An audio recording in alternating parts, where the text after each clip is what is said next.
Development. Mr. Buti Manamela, Deputy Minister in the Presidency. MEC Faith Mazibugo for Sports, Arts and Culture. The Acting Mayor of Mfuleni, Councillor Madisa.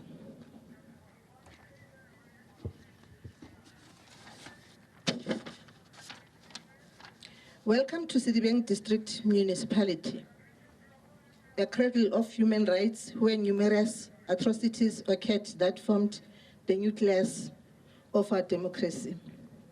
We are now moving, we are going to be unveiling the plaque here in the Constitutional Square. It is there, mounted on the wall, and adjacent to the plaque is the pledge. It should be noted that Vereeniging is where the Anglo-Boer peace treaty was negotiated. This is the area where human rights struggle are entrenched. The historical background, it's by no coincidence that on the 10th of December 1996, the Honorable President Mandela brought the Constitutional Assembly members and tasked him responsible for the drafting of the Constitution Act 108 of 1996 to the Vereeniging Market Square and declared the Assembly present that this is hailed as Constitution Square as it captures the nuance of struggle in the City of Rights denied here in Vereeniging in 1902 and consolidated the new freedoms expressed in this constitution. As a consequence, Sedibeng District Municipality has honored our great statesmen of our newfound democracy by renaming the former Vereeniging Market Square, where the government statutes was read out in former years, to openly declare the start of new freedoms enshrined in the Constitutional Act 108 of 1996.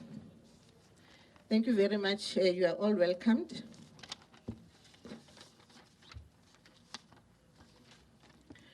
So in the signing of the pledge, I will request the Acting Executive Mayor of Mfuleni to come forward.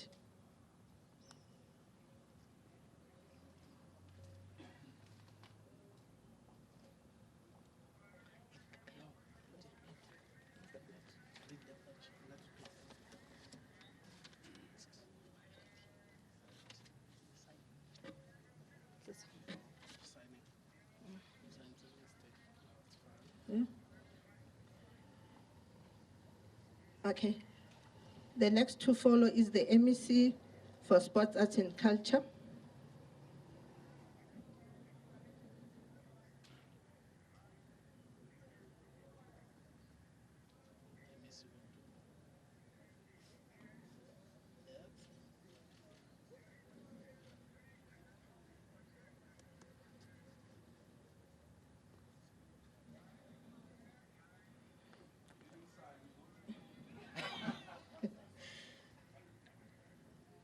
Is the Deputy Minister here? Deputy Minister in the Presidency, Mr. Manamela, is he here? Okay.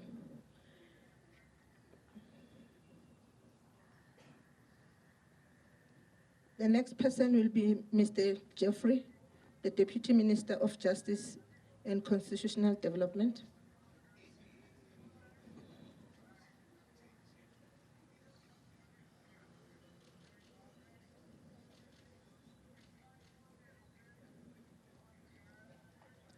Advocate Masuta, the Minister of Justice and Correctional Services, will follow.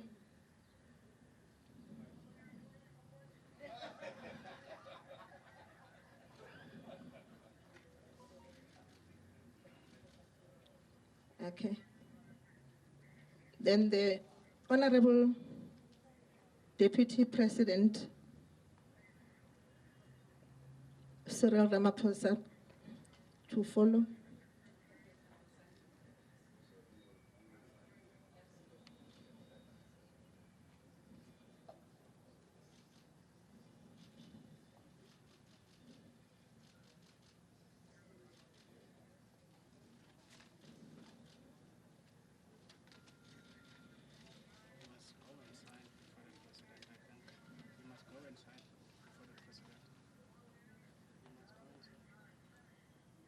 Okay.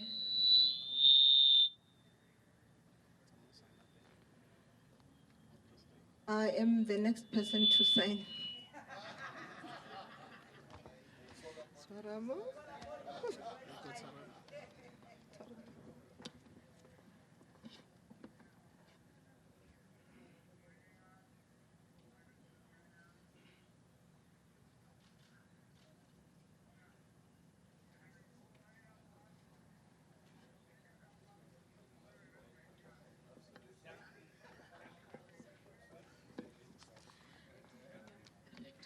Okay, the next to follow is the acting premier.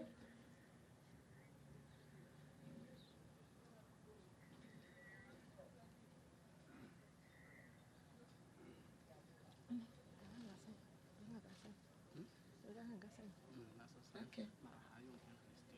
Okay. And lastly, His Excellency, the President of the Republic of South Africa, Ubabu Gedleyihlekisa Jacob Zuma. Round of applause.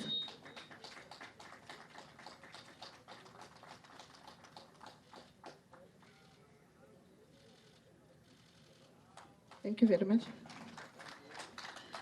We'll therefore request the acting premier to come and read the pledge. To read the pledge. Various dignitaries are, of course, going up to that pledge to sign and make their mark in terms of the Constitution. What are they pledging? Definitely something to watch out for, as we can see. We've just witnessed President Jacob Zuma there. He's just given his signature on the pledge. Deputy Ministers, Minister, Executive Mayors, I must say I'm deeply honored and privileged to read the pledge, which reads as follows. We, the people of South Africa, believe that South Africa belongs to all who live in it, united in our diversity. Thank you very much. Thank you very much, Acting Premier. This is the end of our program here. We'll be going to the next program in Sharpeville. Thank you very much.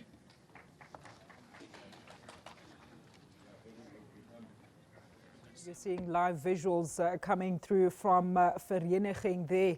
That was the signing of the pledge, and the pledge has just been read to us. President Jacob Zuma, of course, the official dignitary that was signing there. We saw various dignitaries, of course, signing, and they now move over to where the main event is going to be taking place. Let's see if we have our reporter on the scene, Tumale Mohlauli, to give us a quick update of what's happening there. Tumale, a very good morning to you. We've just seen the president signing the pledge. Do tell us what has just taken place there in Sharpeville.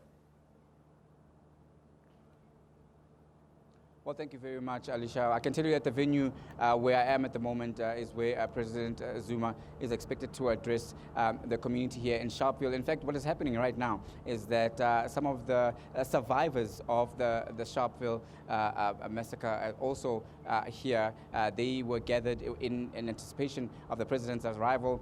They've just now been ushered out of the main venue. It's a field, open field here just outside the main venue where President Zuma earlier here laying the wreath and paying his respects and visiting the site commemorating those who fell and lost their lives during that fateful day. This is a place, of course, where also the Constitution was signed and, of course, adopted, the South Africa's Constitution. And I've been speaking to some people here, apart from the veterans that were of the Sharpeville massacre, and also who were present on the day that South Africa's first democratically elected President Nelson Mandela signed the Constitution into law, making it South Africa's overall highest law and legal authority in terms of how the country is run as a constitutional democracy. So many people here, anticipation, waiting to hear how President Zuma is going to address them and what he's going to talk about. And many of them are looking very, very forward to the address by President Zuma. Right now, security is sweeping the area. They should be allowed back in.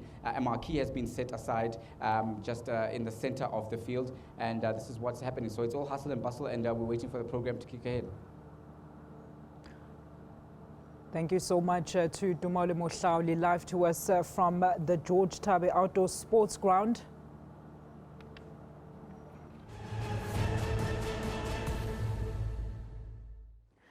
All right, well, that was a report on the scene. We'll definitely get in touch with him. But let's shift our attention to studio for a second. Let's focus on the celebrations and welcome in studio our guest, Ms. Lwando Xaso, a constitutional law scholar, as well as the director at Ecovitz Family Foundation, Ms. Mandy Jacobson. Ladies, a very good morning to both of you. Thank you so much for joining us on such a special day. Thanks for having us. All right, Lwando, we've just seen the president sign into the pledge. I mean, what is the significance of this to you as a constitutional scholar? Well, the significance is, I think it allows for pause to sort of recognize what it took to produce that document. As slim as it was, the history behind it is enormous. And the immediate history behind the signing, the 2 years of the Constitutional Assembly, haggling over the wording, negotiating into the night.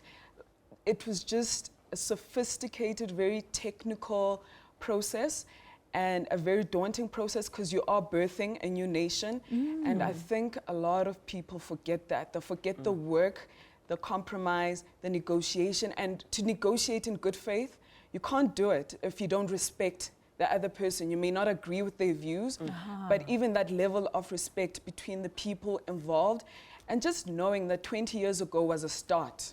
It wasn't an end, it was a start, and we still have a lot to do. And if people have something to contribute in today's terms, you are permitted to do that. And a continuing dialogue is what we need. And we see it with student activism and all of that. People have their own ideas as to the direction we should be going. Mandy, Amen. what does it speak to you? Well, our Ecovitz Family Foundation is exactly about dialogue. In the past, we've used the history makers to create a documentary series. We've collected over 150 interviews through the African Oral History Archive that is trying to say, how do we really unpack the lessons of the past? And we need to unpack it in a way that says, that's just not a cliche, that the very lessons teach us at a very simple but complex level around what dialogue means. What does it mean to cross the great divide in terms of listening? How did we put away our very great differences and come together? And so this year, we did launch #I'mConstitution, which was around trying to find creative ways to take the Constitution on the road. Tell us about those ways, Mandy. I understand there was marches that were taking place throughout the various months of the year. Well, we launched it at Constitution Hill, which would be the natural place, given that it's the birthplace of our very young democracy. And there we had an art exhibition that paid tribute to many, not all, it's a mammoth task, of those who ushered in our democracy. And that set us kickstart a journey. And what we had to look and say is, how do we find stakeholders that found tools, more creative tools, to reach a younger generation?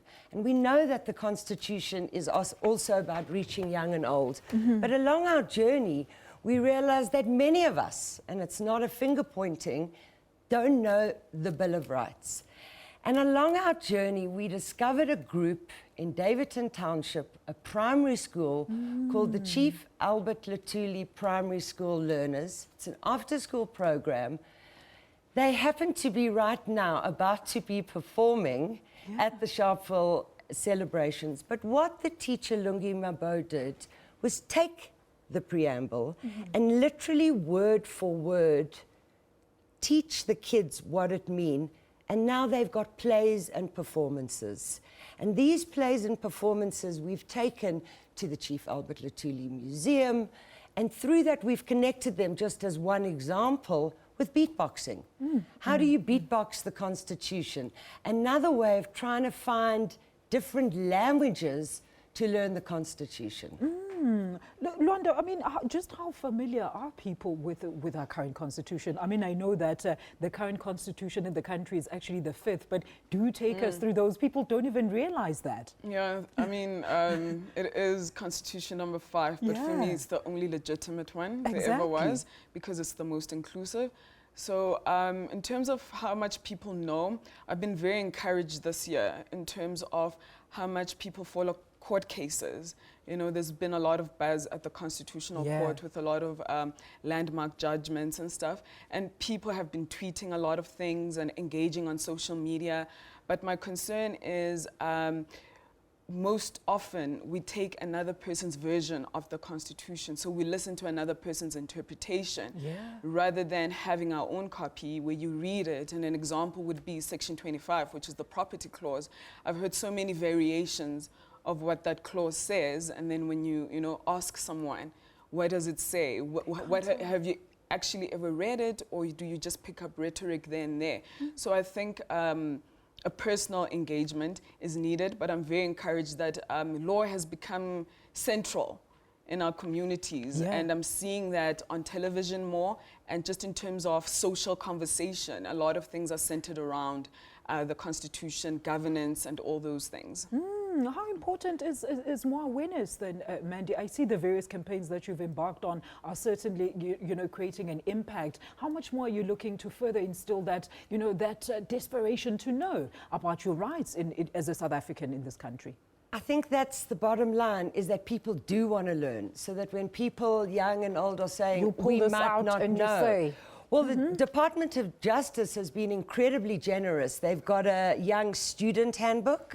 This one. The little one, which has made it slightly more accessible. We created just simple posters, which talk about the Bill of Rights, and also to engage blackboards, so that people can actually make their voices heard. I think a lot of our campaign was also at Constitution Hill, joining, for example, the 702 walk, so that you've got graffiti walls, so that people right outside Constitution Hill on a street, there's a wall that people can talk about it, And I think you can help us even unpack it more on television at a student debate where former Justice Zach Yaqub was at our launch, and he made the point that if we're not going to look at our own personal sexism, at our own personal racism, at how we can actually, at a very personal level, start realizing how we can engage with the Constitution. If we're not going to do it, nobody else is going to do it.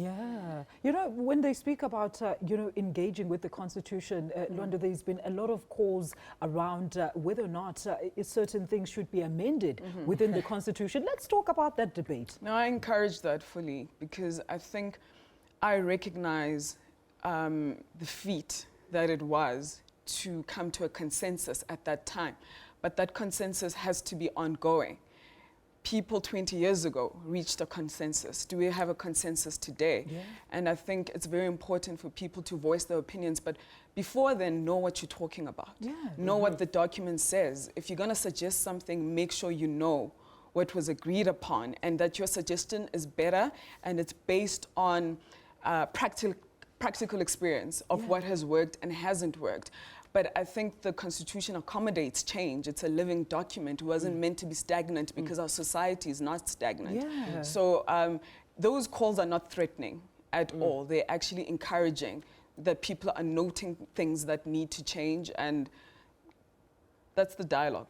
That's transformation. Yeah, transformation. I think the big issues was, of course, we've just seen the Fees Must Fall protests. And what does the Constitution actually say when it comes to things like free education, Mandy? Luanda, that's I mean, yours. that is, so the thing with the Bill of Rights is that there are high expectations based on the fact that we have a Bill of Rights. Yeah. There was, negotiations previously, should we have socioeconomic rights in our Constitution? Because they're going to be high expectations, but also it's overly qualified. It's within what the government can do, right? So it's like you're entitled to all these things, but within what is practical and what can be done. So expectation versus what you're entitled to, sort of not meshing and resulting in a lot of disappointment, because the Constitution does push for free education, whether at a secondary level that's possible is something that we need to discuss based on the qualification in the Constitution that these socioeconomic rights are dependent on what's possible. So I think the issue is the perception that it's possible based on what we read in the papers as to what's available in terms of our fiscal spend and all of that, and thinking that we know how to allocate government funds and that we know what the priorities of the government should be.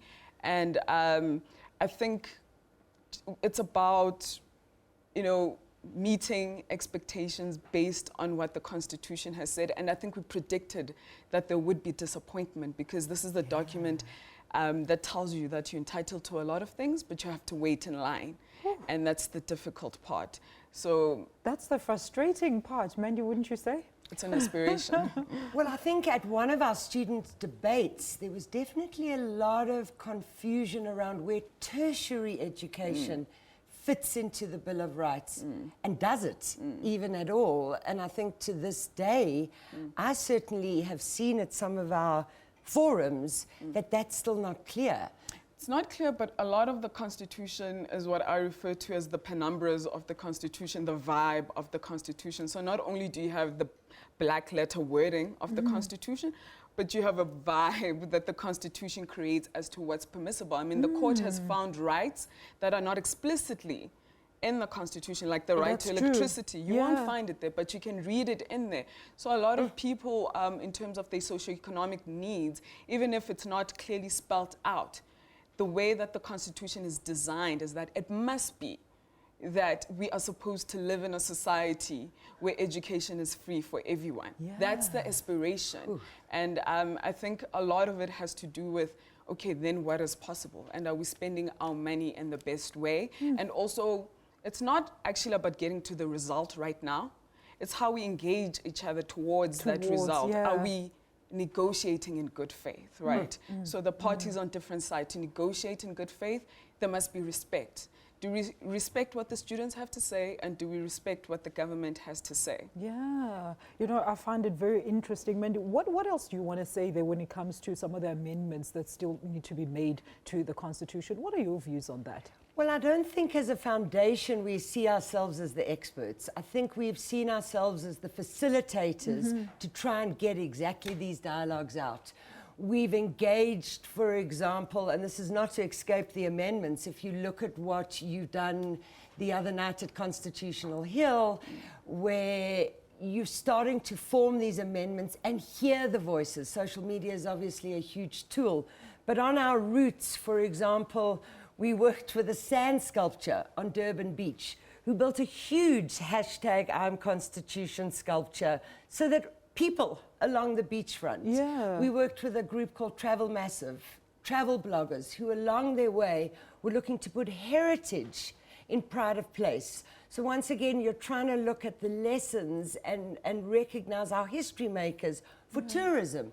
So all these various forums are in one way saying there is a bottom line, and that is the Constitution is the supreme law of the land. And from there, all we can do as a foundation is promote those dialogues. There are many campaigns that we need to be working together, stakeholders are a critical part of promoting that dialogue. All right, speaking of dialogue, well, it's been exactly 20 years since then Deputy President Thabo Mbeki made his iconic I Am African speech. The highly regarded address was delivered on the day South Africa formally adopted the Constitution. I am an African.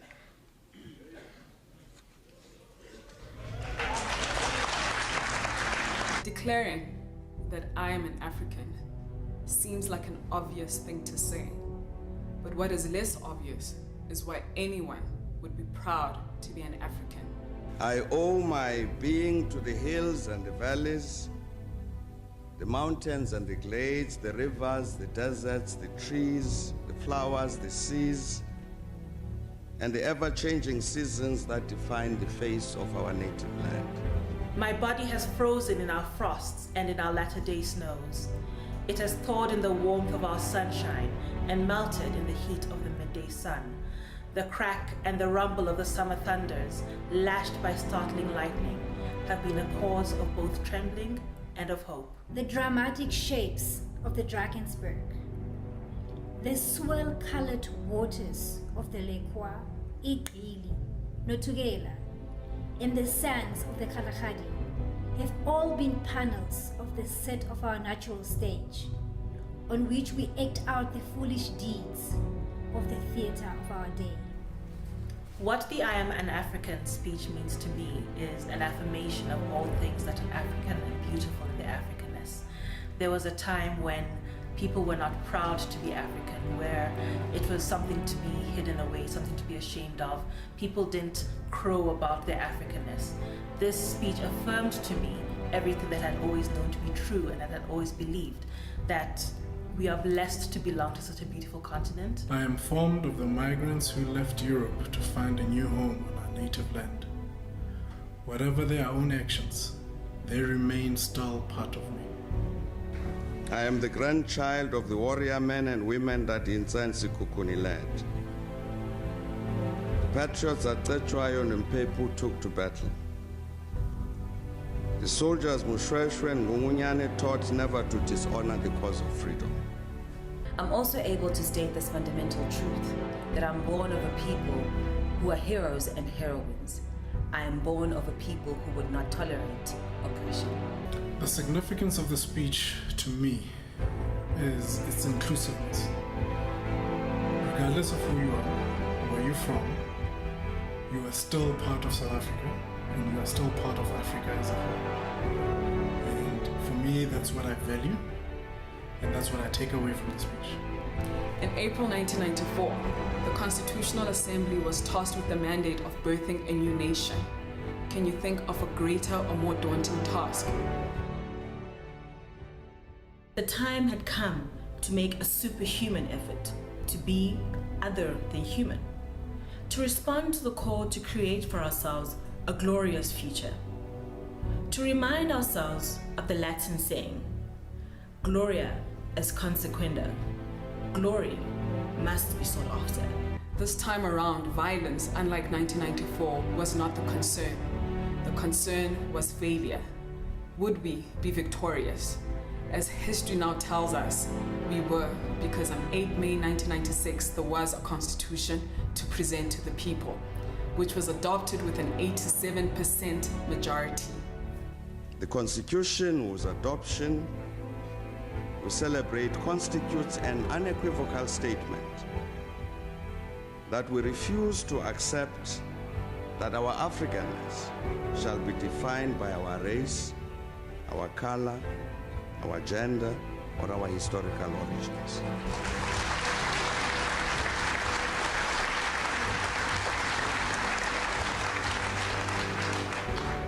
It gives concrete expression to the sentiment we share as Africans, and will defend to the death that the people shall govern.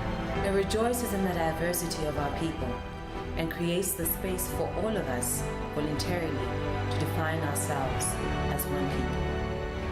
It was on this day that Thabo Mbeki delivered his seminal speech, celebrating the achievement of a people for adopting a constitution that recognizes that rights and privileges are not for a select few, but are innate and universal. Our sense of elevation at this moment also derives from the fact that this magnificent product is the unique creation of African hands and African minds. A collective pact had been forged by a notoriously divided nation, that we, the people, believe that South Africa belongs to all who live in it, both black and white. What we did on that day set an international precedent. No matter where you stand on the political spectrum, you cannot disagree with the sentiment, I am an African. This thing that we've done today in this small corner of a great continent that has contributed so decisively to the evolution of humanity says that Africa reaffirms that she is continuing her rise from the ashes. Whatever the setbacks of the moment, nothing can stop us now. Whatever the difficulties, Africa shall be at peace. However improbable it may sound to the skeptics, Africa will prosper.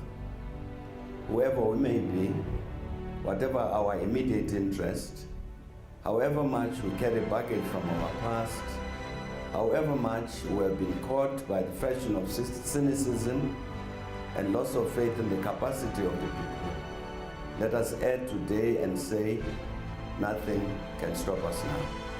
Today, today, Today, today, Today, Today, it feels good. it feels good. it feels good. It feels good to be an African. To be an African. To be an African. To be an African. To be an African. to be an African. Indeed, to be an African, and we do have the producer, Ms. Lwando, also right here in studio with us. You seem so touched by this. You have your favorite lines. Do take us through this whole speech. I mean, a lot of people might have heard this, but they don't really make the connection behind the meaning of the speech, Lwando. It's so emotional for me, that speech, every time I can hear tell, it. yeah. Because nothing captures the moment better than what Tawumbeki said. You know, our sense of elevation today is that this magnificent product is a result of African hands and African minds. So for an African myself, to have something to be proud of, to know what my people have done, to know my history, it moves me in ways that I can't even describe. And just the optimism, right? Because as I was saying earlier, this is only the start. And now we're charged with maintaining that ethos that we should be proud to be African and to have a sense of wanting to do more, and not saying that, you know, what they did is all that they needed to do and that we don't have a role to play. I see it as a charge to us, like, look what we've done. And it's almost like a dare. So how are you going to take this forward? Yeah. So for me, that speech is phenomenal. And it should be treasured. I think it's a national treasure. And I think every child in every school should know it. And I'm just so proud of it. It's magnificent. You know, and we're going to talk about this later on. Mandy, I just want you to talk about how unifying a speech this is. There it doesn't mention black or white. It's all South Africans. South Africa belongs to those who live in it. I mean, what does it say to you? Well, I think if we listened to Rolf Meyer and Leon Wessels, those who were very much involved not only in the transitional process of CODESA, but also a person like Leon Wessels, who worked with Deputy President Cyril Ramaphosa and others, you see that that process was a non-racial process. It wasn't a multi-racial process. And that word has always meant something very different to me. Multiracial kind of meaning that there's different groups, but you're not really seeing everybody as equal. And I don't think we should ever lose sight of that. There seems to be a lot of divisions where, how do we define our Africanness in our young democracy? And when we go to our Chief Albert Luthuli primary school leaders, they can recite this whole speech through performance and dance. So those moments of you saying that this speech is indeed a national treasure gives us hope, because that generation indeed doesn't carry the baggage of my generation. London, take us through, I mean, there's obviously been huge constitutional milestones. Let's talk about that when we're saying we are proud of our young democracy. What are we talking about? So I would say that even our equality jurisprudence is one of the best in the world. Yeah. When we look at what led to the Civil Union Act, that same-sex couples can enjoy the same privileges as heterosexual couples. Very few of the countries in the African continent, actually. I mean, a constitution changes the spirit of the times. Yeah. It changes our dialogue. It changes how we talk about things, right? So before constitutional court jurisprudence, when we look at the dialogue around HIV/AIDS, the stigma attached to that, the sort of, I don't want to work with someone, that I don't want to employ someone that's HIV positive. And, you know, when the Tech case came forward, when the Hoffman case came forward, and the Constitutional Court said, you know, you cannot be discriminated against based on your HIV status. And the court saying, people are dying, roll out ARVs. As a result of that judgment, we had the best program in the world of ARVs. And in 2009, I remember the minister saying that we cut mother-to-child transmission of HIV by 96%. Imagine that. All of that is the progeny of the court's judgments. So we've done a lot with housing, emergency housing. I mean, one of the court's judgments that gets criticized a lot is that even though Grootboom approached the court, she died without a house, but what they don't get is that that judgment didn't entitle her to a house. It said, if you're gonna relocate people because you wanna use the land to build something else, you need to have emergency shelter for them, accommodation for them. And the government's policy was criticized in that regard. And I mean, we took that further in 2011 when we said it's not just people who've been relocated by the government that should have emergency shelter, but if you've been evicted by a private person, the government should make sure you have a place to stay. And when it comes to land, we have the Rigters community, you know, where their land was taken by a state-owned mining company in 1988. And because of the court's judgment, their ownership, first of all, was recognized in terms of indigenous law. So that was a great application of indigenous law. But in the process, they were also able to get 200 million in compensation. Wow. So I've seen what rights can do, you know, in terms of bricks and mortar, physically what rights can do, and also in terms of instilling people with a sense of moral citizenship, you know, as Justice Cameron likes to call it, who I love, or civic dignity, that you carry yourself a different way when you know that you belong. And there's a document that says you belong. You're not just a legal subject, you know, you're endowed with constitutional human rights. Today is also Human Rights Day, right? So human rights, for me, it's almost a problem to have them written down, because by virtue of my humanity, nothing can disqualify me from that. Not a document. This document basically states what's the truth already, that I'm born with rights that no one can alienate, basically. So the court has done phenomenally well. Our jurisprudence is lauded around the world. I mean, I've only scratched the surface. I think we can go through some of the others as you go on. Let's hear what Mandy has to say. We've got all day. Mandy, what do you think about this? I mean, the moral citizenship versus self-entitlement, I think, is always the big debate in the country.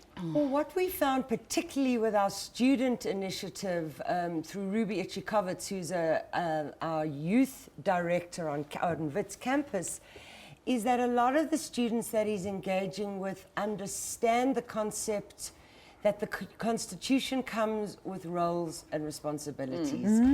That it's not enough, as we heard former President Kgalema say at one of our events, to rely on the government to do everything for us.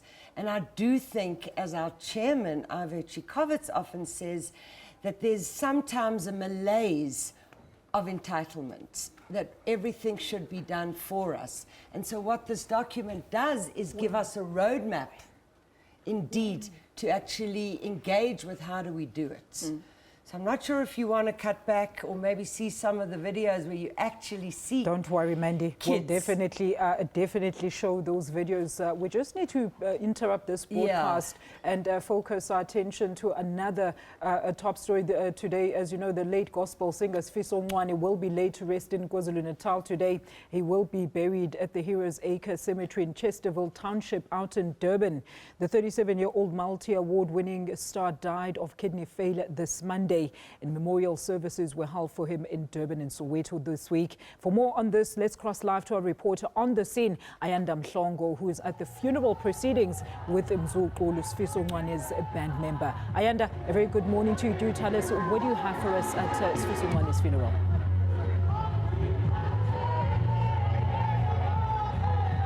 Well, a very good morning and welcome to the Moses Mabhida Stadium here in Durban. I'll tell you, it's a very wet day. It's been raining since this morning here in Durban, but that certainly has not dampened the mood of the thousands of people that have come out here today to the Moses Mabhida.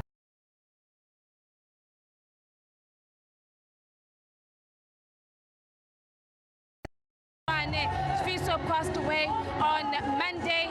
Certainly the news of his death brought South Africa to a standstill, shocked many people across the country. It's really been a very difficult week, as many people are still trying to come to terms with that loss of what a musician who's touched the hearts of many. And today, as you can see, really behind me, South Africans, the people of this province, they've come from all over the country to be here today to bid farewell to Sifiso Ncwane. And as I said, despite the rain coming down quite heavily, those who are here said that they would not miss this opportunity. In fact, many of the people, the mourners who have come out here today, said that they arrived at about 6:30, some of them early in this morning, saying that regardless of what happens, they said that today it is important that they be here and that they be part of today's send-off. It's going to be quite a program. We've already seen a number of celebrities come through, gospel musicians, but of course Sifiso worked not only with gospel musicians, we've also seen other musicians in other genres, those who sing hip-hop, maskandi, they've also been here. We've seen artists, we've seen actors and actresses, they've also been here, government officials, they are also here. His program is going to be divided into 3 sessions. Of course, first will be allow family members their last tributes to Sifiso.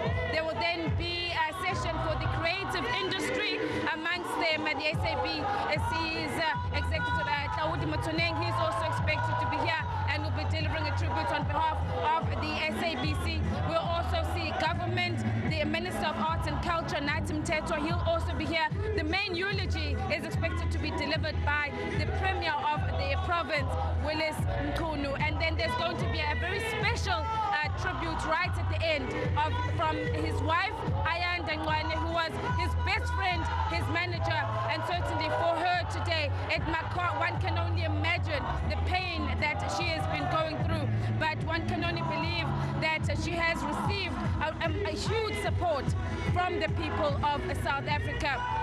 Sifiso, of course, worked with many people. He touched many lives, not only through his music, but also the people that he worked with very personally. And joining me now is Muzi Kulu, who was a band member, and in fact, he was with Sifiso performing in Polokwane the day before Sifiso passed away. Muzi, good morning. Thank you very much for joining us.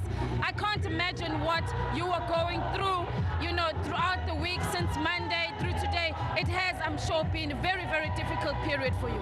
It has been a very sad moment, very hard for us as a band. I remember when we were performing with him on Sunday morning, because it was after 12 a.m. So when we perform with him, we perform about 4 songs. The last song that we did with him, and that's when he sat down. The Amen Amen, there's the only song where we know Sifiso has power when he do those songs. He can do Abu Lungile, he can do a lot of songs that make people happy. But when you want to see Sifiso performing and you see the expression of Sifiso when he sings the Zion, that's a song that when we sang and then we do our dance, and he just went once, twice, and then he sat down, and we continue with the other guys. And when I went to him and asked, "Are you fine?" He said, "I'll be fine, but I'm not fine. I'll be fine." I asked him, we continue. He said, no, let's just do the last song. And then we started When Jesus Said Yes. He didn't even sing that song. We started dancing and dancing, and he announced that, I'm not fine. The reason I came late is because I was not sure that I'm coming to the show. I decided later when I felt like, no, I'm getting more strength, let me just go. That's when he explained it. The reason why I'm late for the show. Some of the other people, also band members as well, throughout the week have said that he was more than just somebody who you worked with. He was a brother. He was a humble man who was very, very close to you. Just share with us some of those moments outside of the music that you shared with Sifiso. He was a very fun person. He's a person who liked laughing, even on our way back, when we went to Beckersford, I was going with the band, but when we were coming back, he said, no, Muzi, come join us, let's go together. On our way when we were coming back, he was cracking a lot of jokes, because we were like, oh, okay, you're fine now. No, I'm gonna be fine. But he was cracking a lot of jokes, and we were laughing, After then, he sleep. After some time, he wake up, and then we laugh again. And after then, and I ended up saying to him, because he was supposed to go and perform at KFM show. And I said to him, no, man, you need to rest. You don't have to just overwork yourself. Just rest, and then we'll see some other things later. He said, Mkaya, I can hear you. I'll go sleep now. And in the morning, I heard that he went there, and then he didn't perform anyway. But he just said, no, I'm not feeling well. He went back to the house. That's when it got worse. But he was a fun person, a very friendly person, a brother. As you said, he was a brother to me. Even most of the members of the band, we were calling him our ogre, because he was just, something else, But we had a good time with him. Muzi, we've seen a number of people come by here this morning, actors, we've seen musicians of other genres, and I know that he did not only collaborate with gospel musicians, but he also had collaborations with Maskandi. Yeah, we know he did one with Thokozani Langa, hip-hop, so he was very versatile. Very, very versatile. Sifiso, with his voice, he could do anything. He could do, there is an album, I think it's Parama. That album, there's an R&B song he did. It's a Brandy's version, but in a gospel, he put the gospel lyrics. I was like, Sifiso. And then after that, he did the Maskandi song in the same album. After then, he did the collabs with the other musician. With his voice, he could do anything. I used to tell him that when you have a golden voice, you have something else, in this world that we wish to have. Muzi, thank you very much for your time. Muzi Kulu, who was a Sifiso's band member, just sharing the moments that the two had, saying that he was with them the day before Sifiso sadly passed on, saying his love for music. He was a very versatile artist. In fact, many people would not know that he started music at a very, very young age. His family said that he started his love for music at around the age of 8 years. That's when they started to realize that there was some talent, that one day he was going to be something big, and certainly he managed to fulfill that dream of his, to become the musician that he was, a multi-award-winning musician. So certainly today, the people of Muzi here today, as well as the thousands of people who have come out here today to bid their farewell to a sensational musician. Let me leave it here for now and take things back to the studio.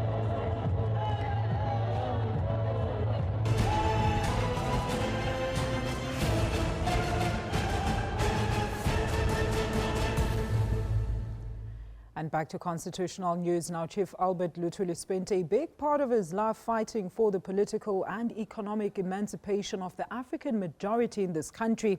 He fought against the land dispositions and frowned upon discrimination on the basis of the color of one's skin. Luthuli's fighters paid off as school children at the Chief Albert Luthuli Primary School know the Constitution from their hearts. Let's take a look. My name is Lungile Maboe. I am a teacher at Chief Lutuli Primary School. I have an after-school program and a holiday program. I simplify lessons into arts and culture to ease out the burden of learning for learners. These kids come from poverty-stricken backgrounds.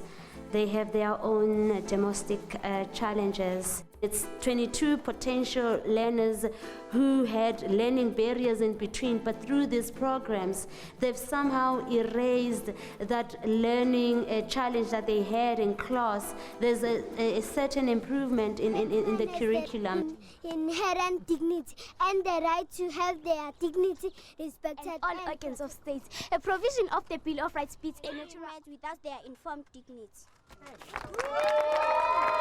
I want to lay a firm foundation for these kids, something that they would one day uphold and understand that without this we are nothing. So tapping into our history and then tapping into what legislates our country, it was the Constitution. A constitution is a body of fundamental principles according to which a state is to be governed. Our constitution reflects our unique history and our quest for writing chapter 2 of the Constitution consists of an important sense that as the supreme law of the Republic so as to heal the division of the past and We had to sacrifice time, sacrifice lunch breaks, sacrifice weekends, sacrifice holidays, sitting, cutting, understanding. Because what we did, we went word by word. We had dictionaries. There are words that we couldn't understand.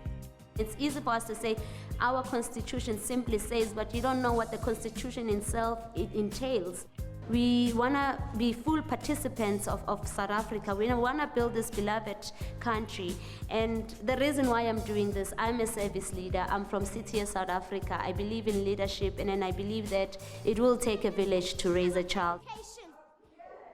I am the Gauteng Premier. And I am the President of South Africa.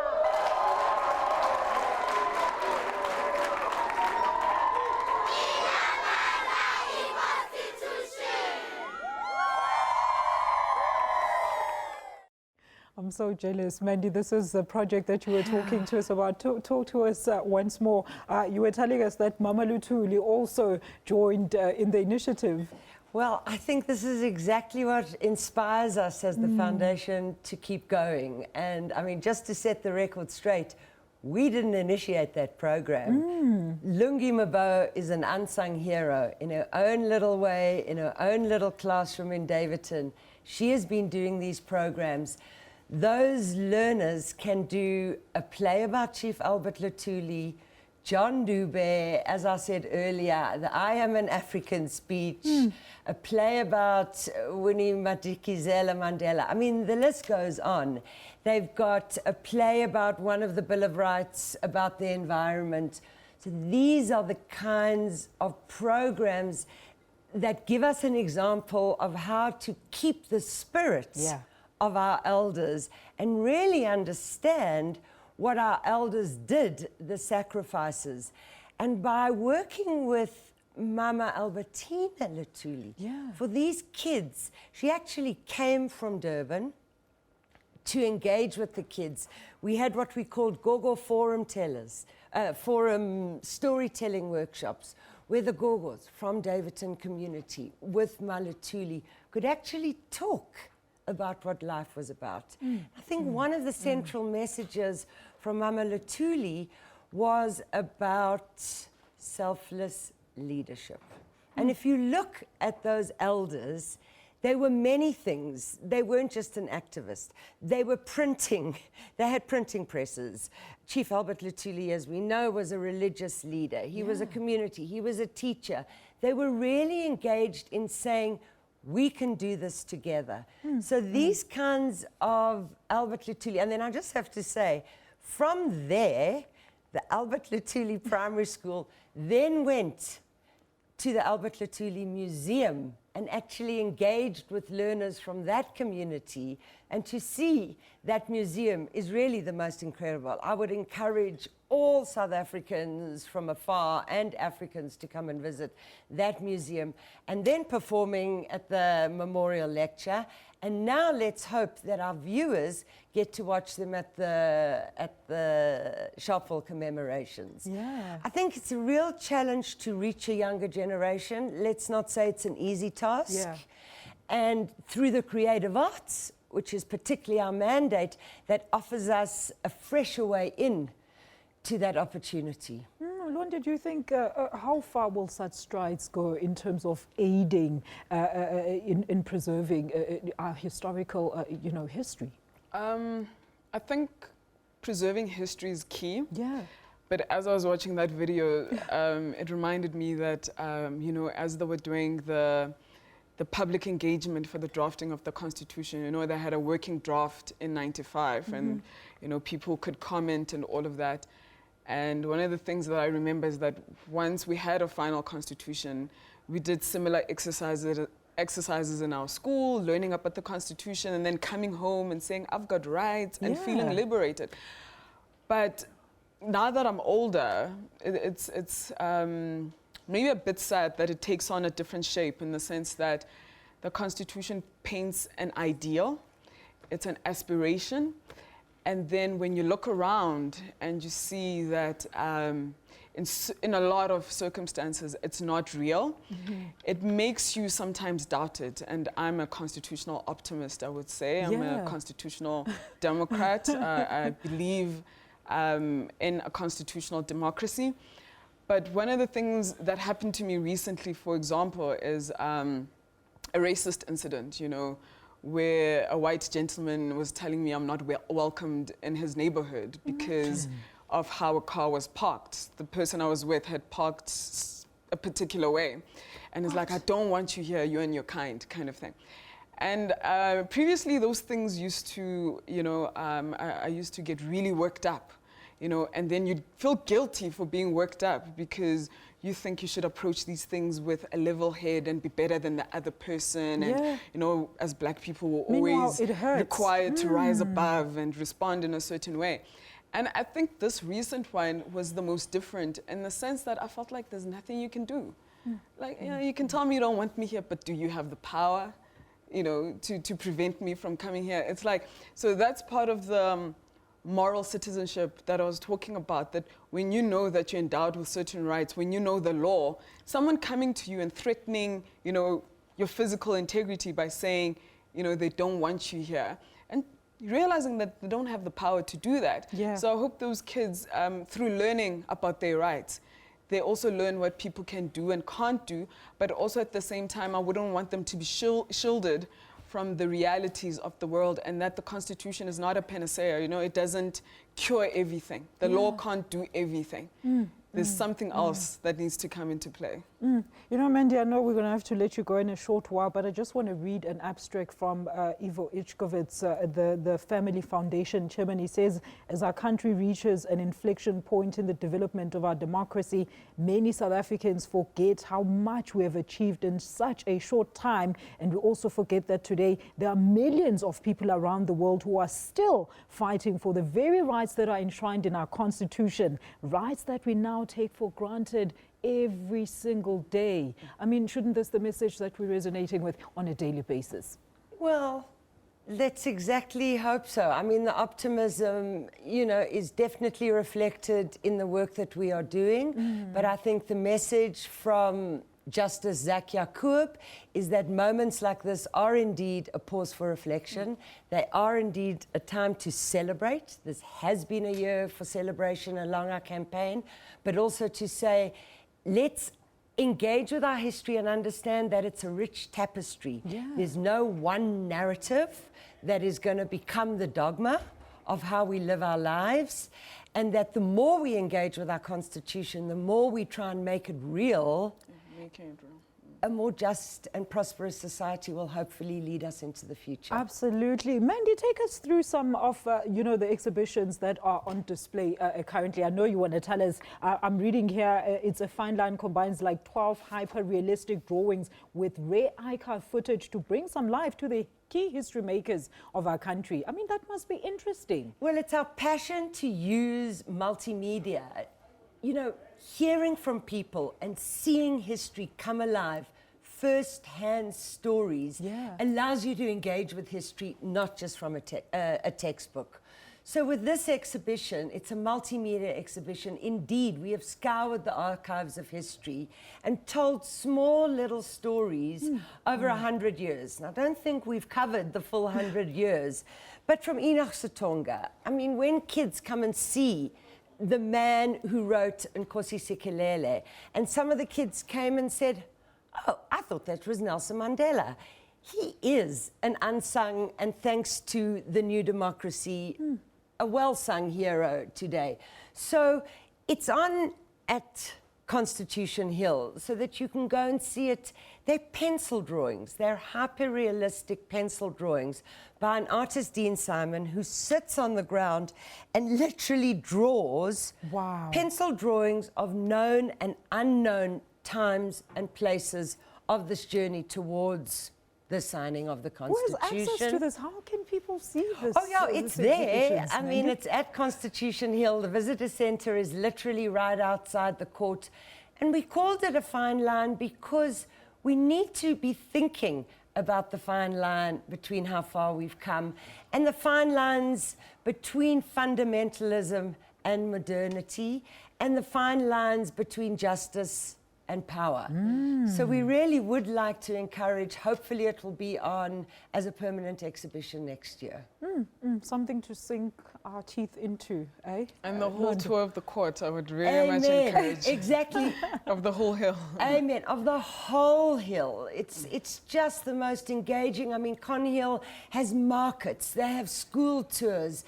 There's a women's jail. It really feels like a democratic celebration and interaction of going to a place where you really start touching. It's a human rights campus, as they're starting to call it. Amen. I mean, a human rights campus. The Commission for Gender Equality sits on the hill. I think there's an office of the public protector also there. Yeah.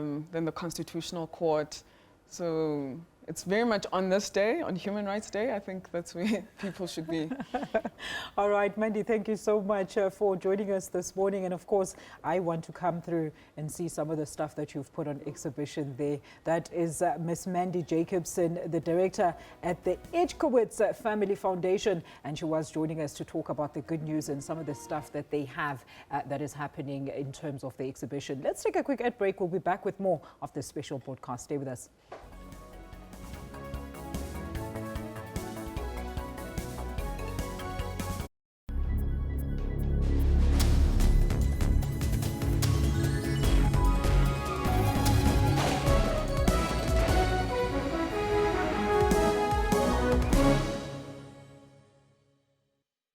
Presumed U.S. drone strike in the south of the country has killed 3 al-Qaeda suspects. Death toll in Yemen's 18-month-old civil war now stands at about 10,000. People get killed or die and are actually buried before they're recorded, and we don't have a way of recording that, but we know the numbers are much higher. Water restrictions are to be imposed on villages in and around the Ncwane municipality. Pumps can't pump the water because there's no water in a river, and if the water is coming back, then it's full of mud. Those who can pray and those who can do any miracle to make sure that we've got enough rain, give it a try.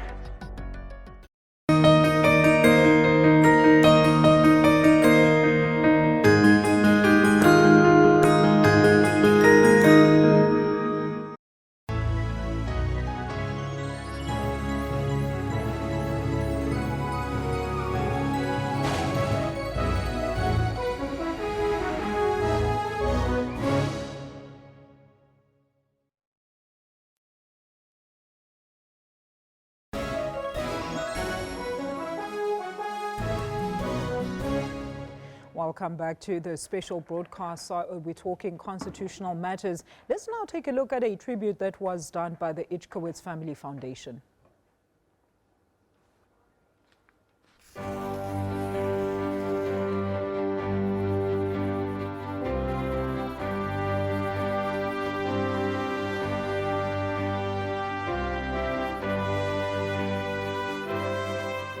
After 2 years of intense legal negotiations, the drafters of South Africa's constitution met their near impossible deadline. On International Human Rights Day in December 1996, President Nelson Mandela signed South Africa's new constitution into law, not in a formal boardroom, but in a crowded soccer stadium in Sharpeville, just meters away from where police shot dead 69 protesters in 1916. Out of the many Sharpevilles which haunt our history was born the unshakable determination that respect for human life, liberty and well-being must be enshrined as rights beyond the power of any force to diminish. Arthur Chaskelson, a human rights lawyer of impeccable integrity, was the first president of the Constitutional Court. Together with 10 other justices, he was tasked with safeguarding the new constitution, the country's most prized possession. A home was needed for the Constitutional Court. The justices settled on the hill where the infamous No. 4 prison stood derelict. In the past, the most horrific atrocities were carried out behind its walls, while people outside bustled about in a densely populated hillbrow. The justices believed that locating the court on the prison grounds would urge people to never forget South Africa's painful past. While the country heard harrowing accounts of torture from perpetrators at the Truth and Reconciliation Commission, many of apartheid's agents remained anonymous and unaccountable. The Constitutional Court would rise out of the ashes of daily degradation and untold stories to be a beacon of human rights. All right, let's cross back to Durban as we're running with these two concurrent stories where Ayanda Mhlongo is standing by. We've just heard that the coffin has arrived carrying the remains of the late Sifiso Ncwane. Ayanda, what can you tell us at this stage?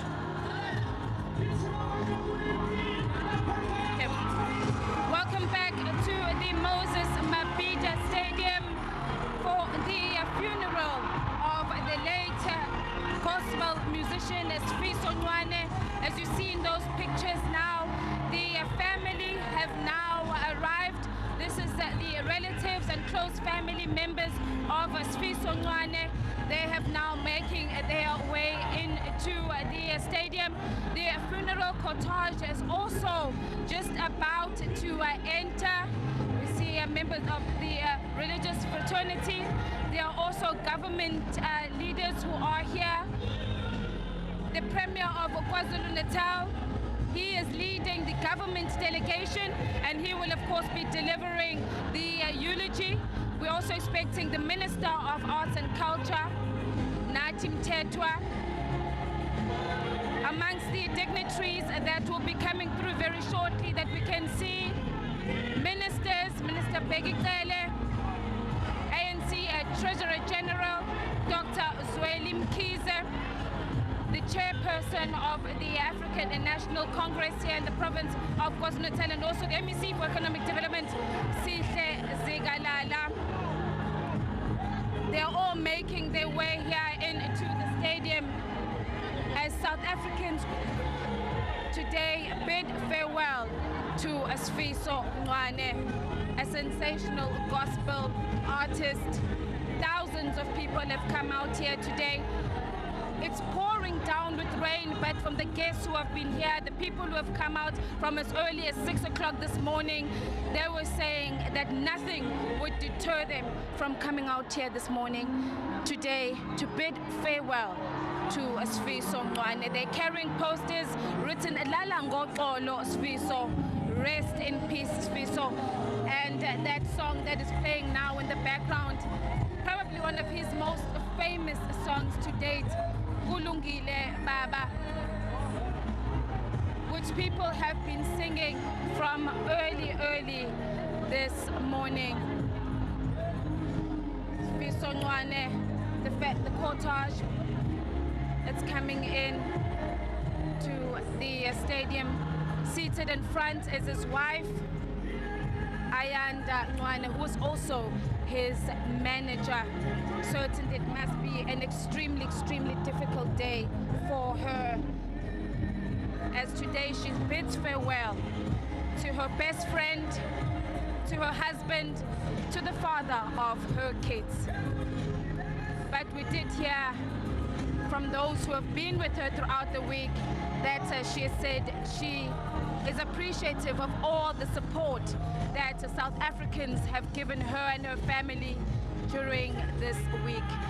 Sifiso Ncwane's body now being brought into the Moses Mabhida Stadium, where thousands of people have gathered to bid their farewells to Ncwane.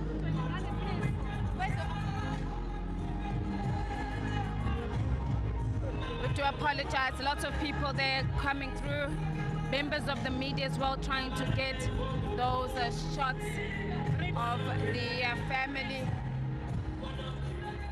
Let me now see if we can speak.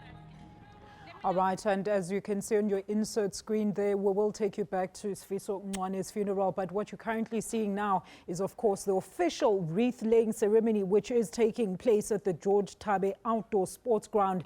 And of course, we know that President Jacob Zuma is supposed to also come and lay a wreath here. We can see there that is Justice Minister Michael Masuta placing a wreath there.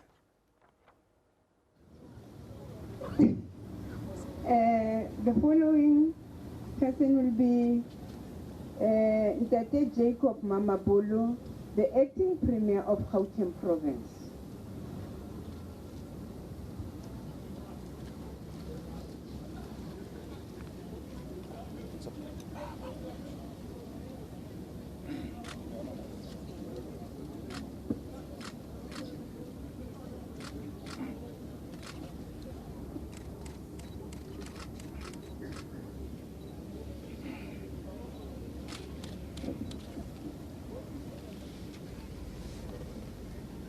Thank you very much, the Premier.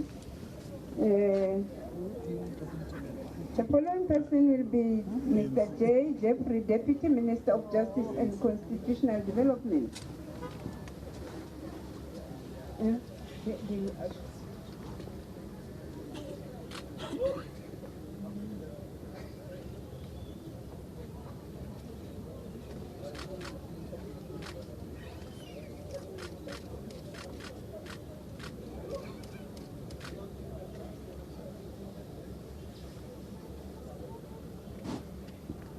Thank you, Ntete.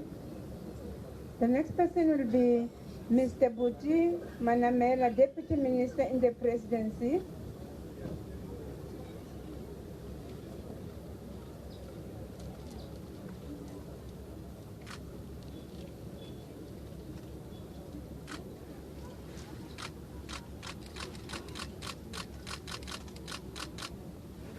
Is Buti Manamela also laying a wreath. We've seen various dignitaries waiting to lay the wreath. Among them is, of course, right next to President Jacob Zuma is his deputy Cyril Ramaphosa, who's also expected to lay that wreath. We've also just seen the Deputy Minister of Justice there, John Jeffries, also laying a wreath. So various dignitaries and high-ranking officials laying a wreath at this memorial site at the George Thabe Outdoor Sports Ground out there in Vereniging.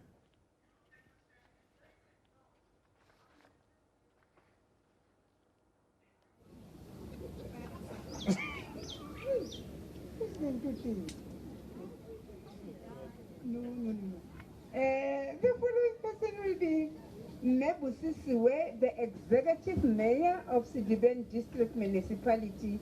Madam.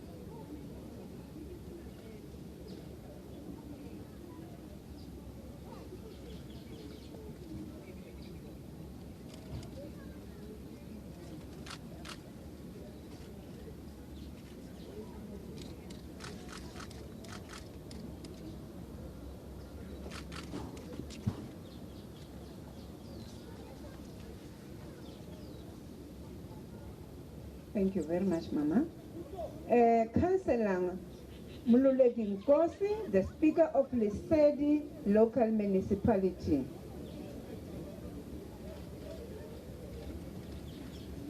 President, to make the official wreath, we just wanted to ask this question. What a significant site. Why Sharpeville in particular? I mean, Sharpeville is widely known for what happened on the 21st of March, which is our Human Rights Day, and where 69 people were shot dead by the police for protesting past laws. I mean, prior to that, not too far from Sharpeville is Vereeniging. Yeah. And that's where sort of the Union of South Africa was born, and black people were disenfranchised, unfortunately. So there's a lot of history of oppression in that site.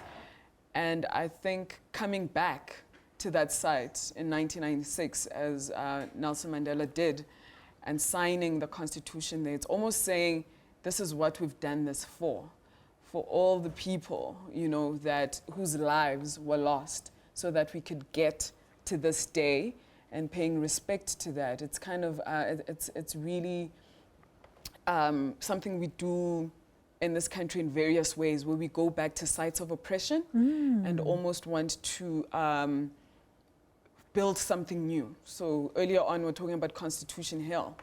That's a site that's historically, you know, been a site of oppression. It was a prison. Before then, a war was fought there. And then we decided to build a constitutional court there. So someone may ask, where's the logic in that? Yes, exactly. But it's going back to a site of oppression and turning it around, but at the same time, you don't want to forget. So part of going back to Sharpeville today is saying, we won't forget, we're not going to gloss over our history. You know, in as much as people want to talk about the Rainbow Nation and where we are in reconciliation, we still have to put these things front and center as a reminder, you know, in terms of what happened. Because, I mean, Marikana happened. How did that happen under a constitutional dispensation where people were shot dead by the police in almost a similar fashion? So it's very much a culture that we have of honoring our history, of going back there, making sure that we don't forget. Because kids today who are watching this are going to ask, why are they going to Sharpeville? Yeah. And you can start that discussion and educating them and saying, this is what happened in Sharpeville. And this is almost a full circle moment where you go back there and you tell a different story, but not forgetting. So you're not fabricating anything, but you're not forgetting what happened.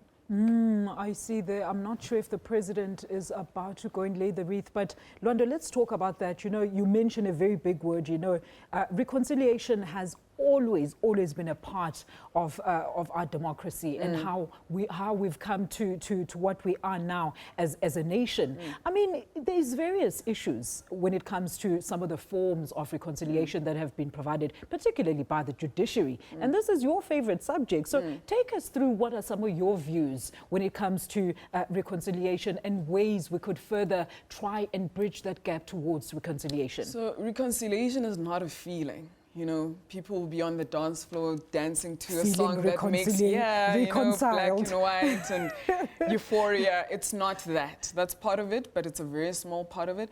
Reconciliation is effort. Reconciliation is sacrifice. Reconciliation is commitment. And reconciliation, I guess, the difficult part of it is giving up power, which is difficult, right? It's saying, I realize that I have this unearned power, and in certain respects, to be part of this forward-looking nation, to be part of this new vision, it may require sacrifices from myself. And I think one of the things that we should have done better in tandem to drafting the Constitution is the transitional justice period. So part of that is the truth-telling, which we saw with the TRC. Yes. It was very limited.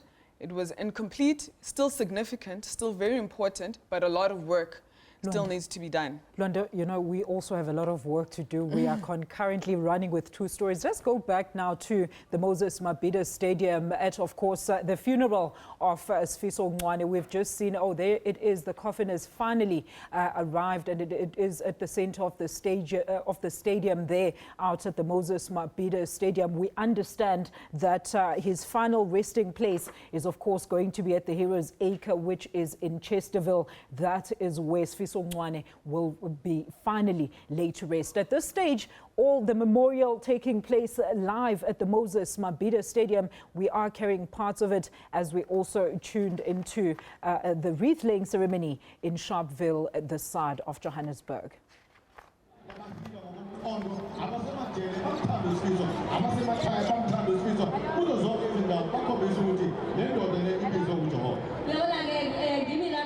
All right, let's take a quick ad break and we'll be back with those two concurrent stories. Do stay with us.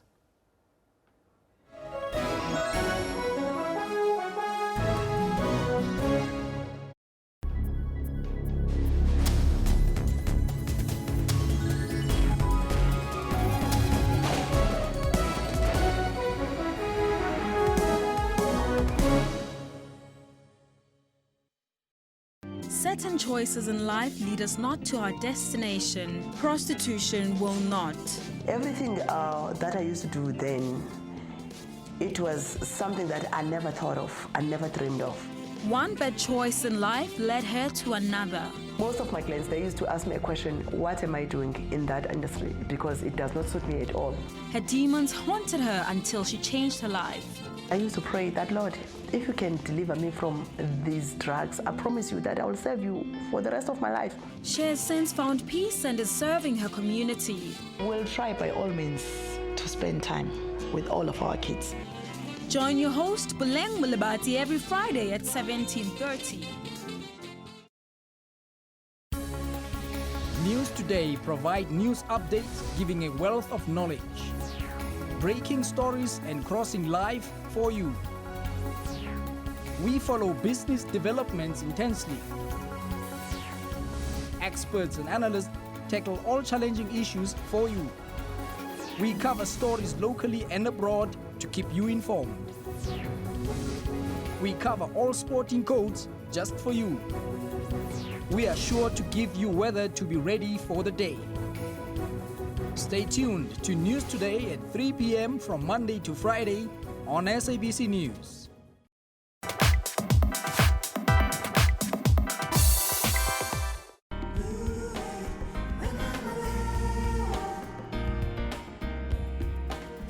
The act of travel is an eye-opening activity that not only expands your view but is a major part of any country's economy.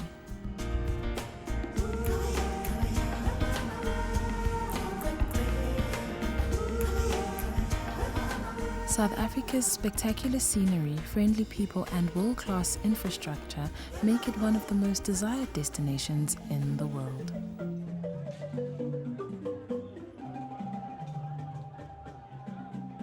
Despite tough global economic conditions, the tourism sector is steadily growing.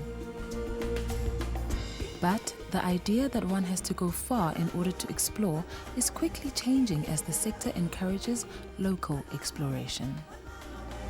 South Africa's history has been one of confrontation, but is now also known as one of reconciliation. World-class sites have been established to commemorate the country's past and celebrate its newfound unity. An area of tourism that is often overlooked is the question of the arts and tourism. Although many cities have not taken advantage of this element to attract international visitors, the domestic artistic tourism is fast becoming a key drawcard for local exploration. A-grade exhibition centers are creating modern spaces to showcase what makes up the African expression. A good dose of creative capital is playing a major role as entrepreneurs create new and exciting ways to sell their products, thus creating new vibrant local spaces that are changing the face of our communities. South Africa has earmarked tourism as a key sector with excellent potential for growth, and a vast amount is being poured into changing the face of our spaces, making them vibrant, urban, and exciting.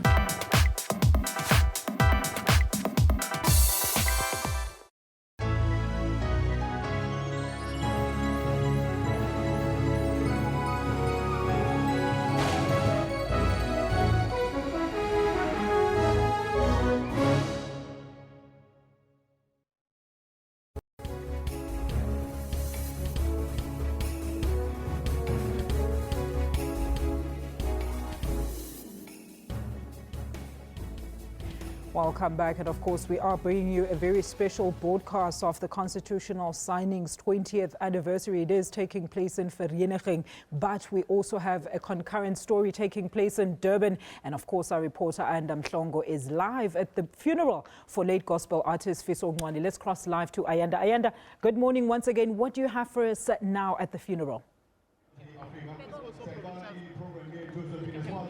Welcome back to the Moses Mabhida Stadium, where today thousands of people have gathered to bid their farewell to gospel legend Sifiso Ncwane. Just a few moments ago, the family, the funeral cortege arrived with his wife, Ayanda Ncwane, members of the Ncwane family, government leaders, celebrities and many other dignitaries have made their way here where the program is about to start.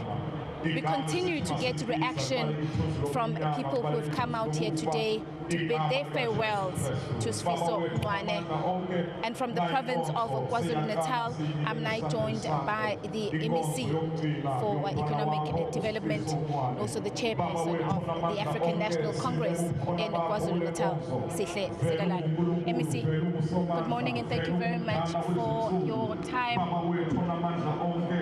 What a difficult day it is for many people here today. They've here to mourn, but also come to celebrate the life of a sensational musician, as he's been described. Yes, it is a very sad day for many of us, especially in KwaZulu-Natal.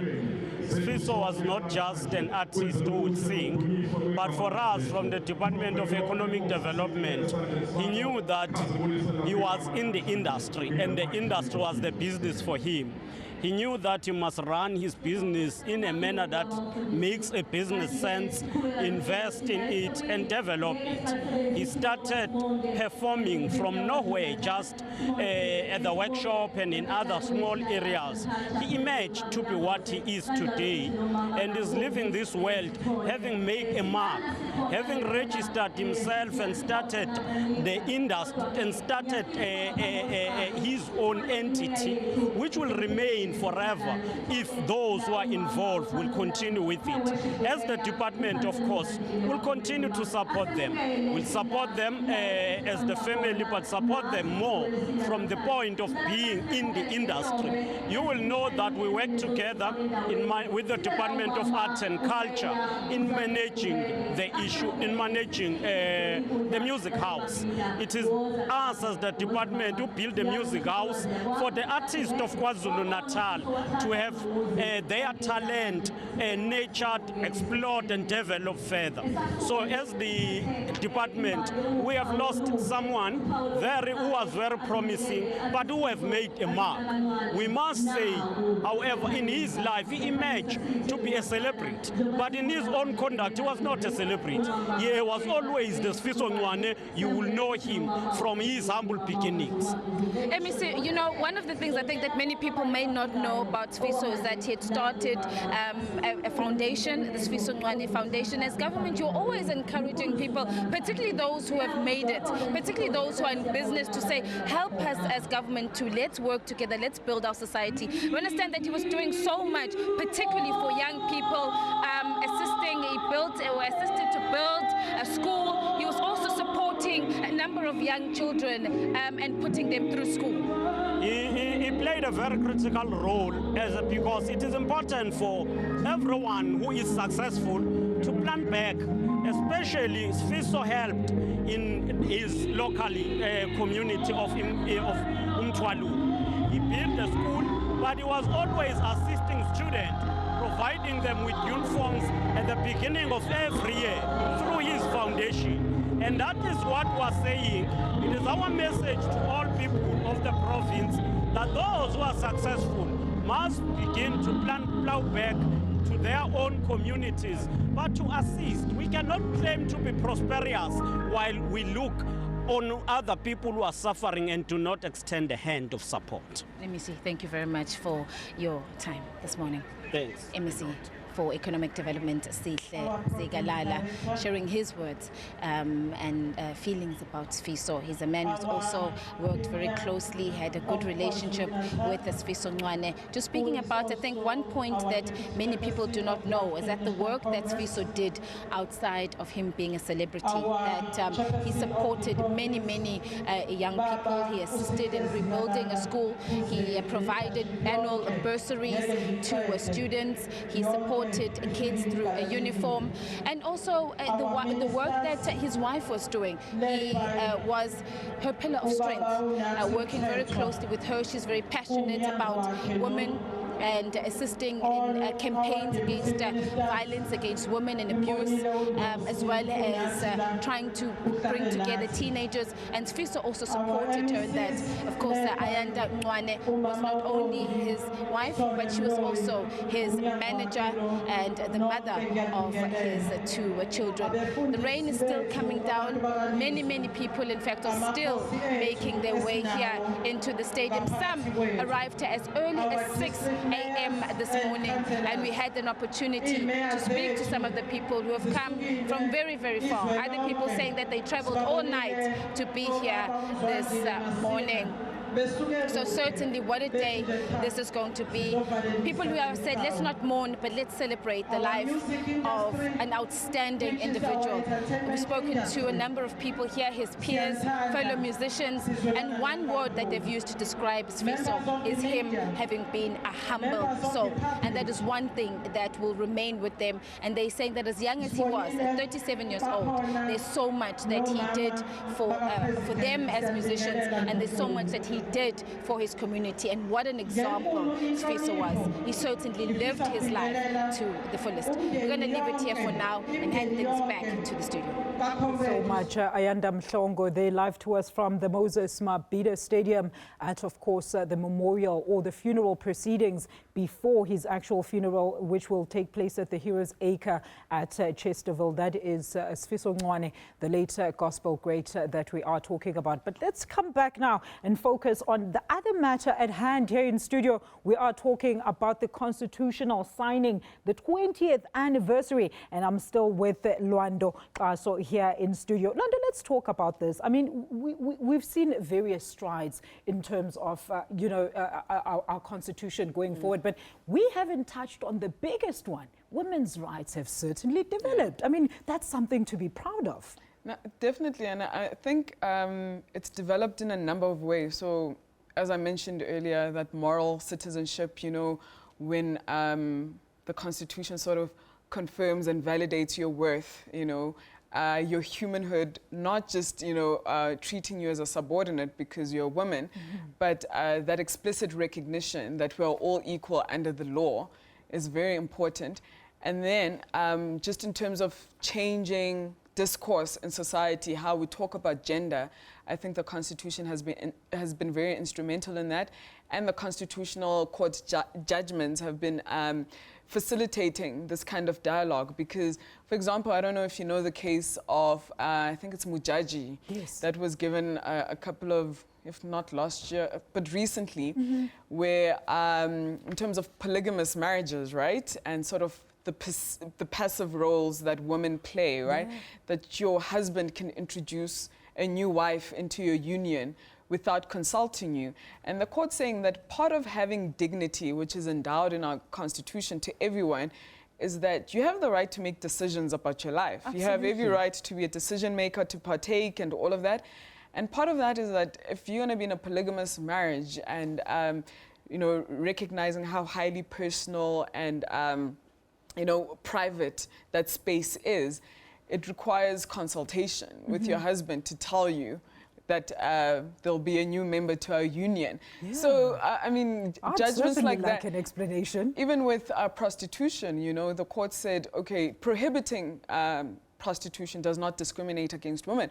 But another thing I want to highlight is that having female justices on the court, and the time it was O'Regan and Mohoro, and they're able to give a certain perspective, and that's the beauty of having judges who are from different backgrounds, different races, different gender, sexual orientation, like Justice Cameron. Yeah. You know, he's also HIV positive.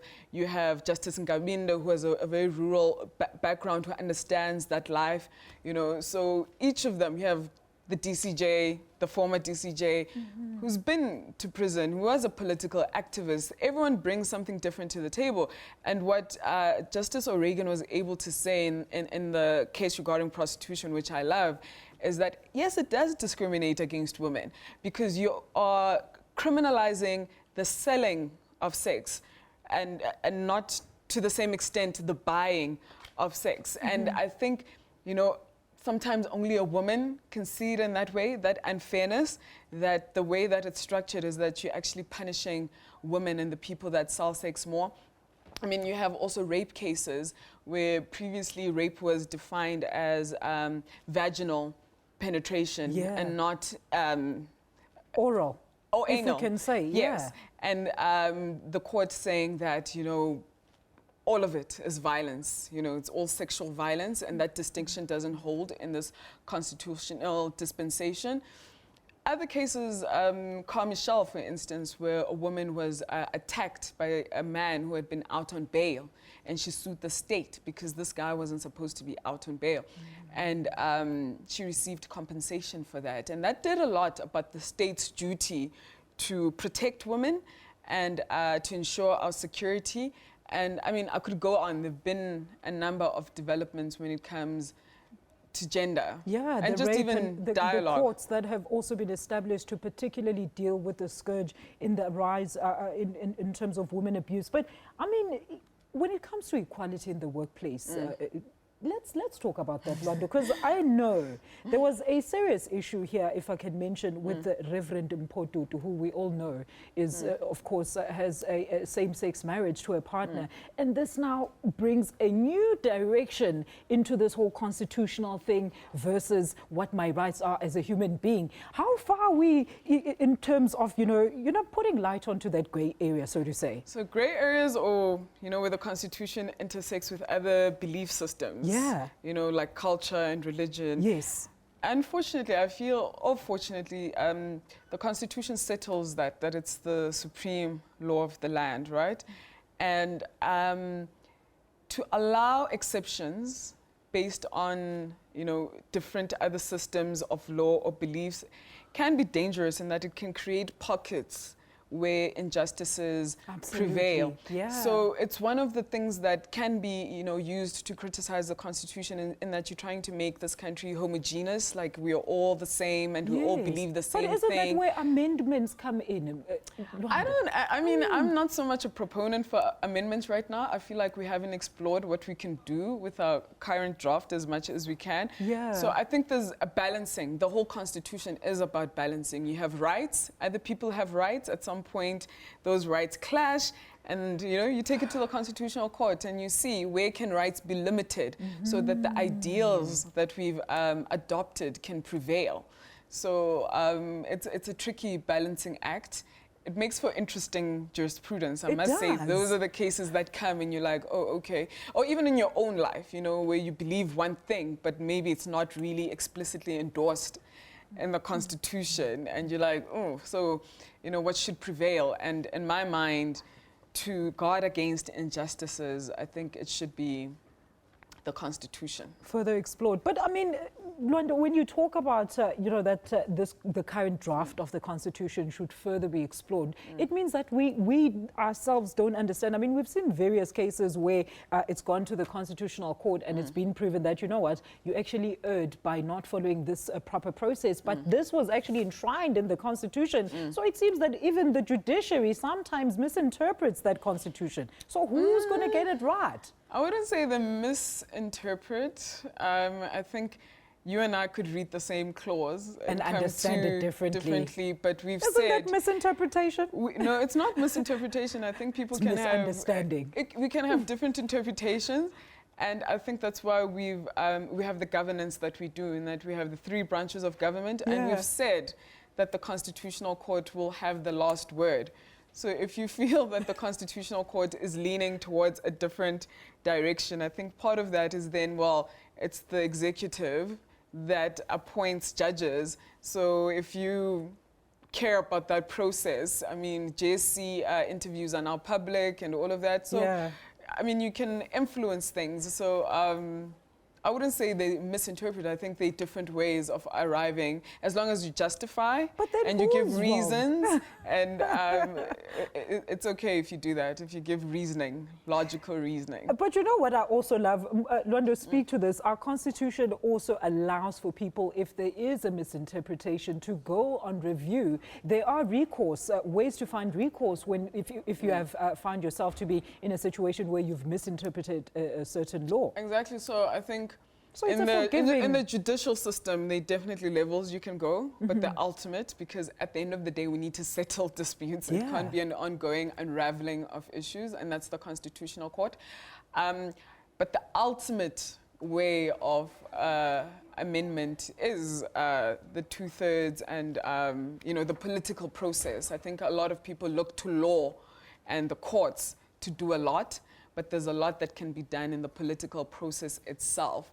So if there's anything that people are that unhappy about, you're not stuck with a stagnant constitution. There are ways of amending it. It has been amended a number of times. It's just people aren't aware. So it's not like a foreign concept. It's something that does happen. So They just need to familiarize themselves and with if the you're lucky, I Constitution. mean, if the Constitutional Court decides on something and years later someone can bring a similar case and they could be in a space of wanting to hear that issue again because the times have changed. So it's not a stagnant process. Very interesting indeed. I'm getting schooled today. Let's cross live now to our reporter Tumale Motlauli, who is live at the celebrations at the George Tabe Stadium. Tumale, what do you have for us at the signings at the stage?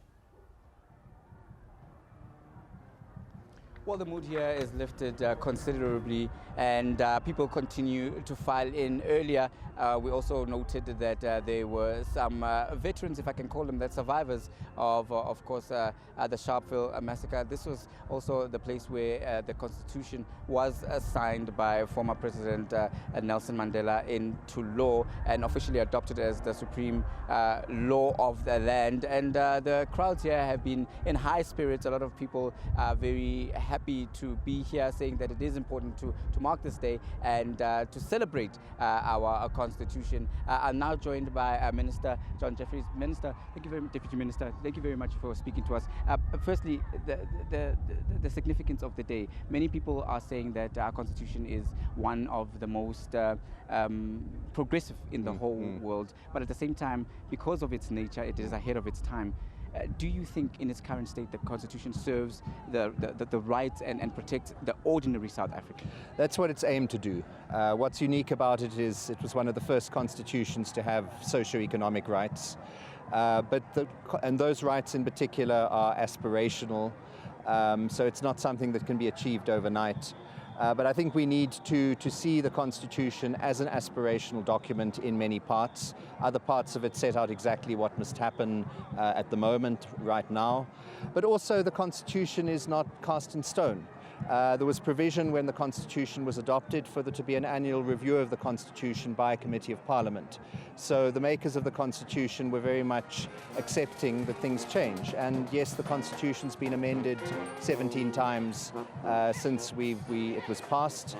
The most recent one was issues consolidating the responsibilities of the Chief Justice, making the Chief Justice the head of the judiciary. And in terms of serving the ordinary people on the ground, ordinary South Africans, do you think ordinary South Africans have a kind of an understanding of what the Constitution is meant to do for them? I think there's a lot more that needs to be done.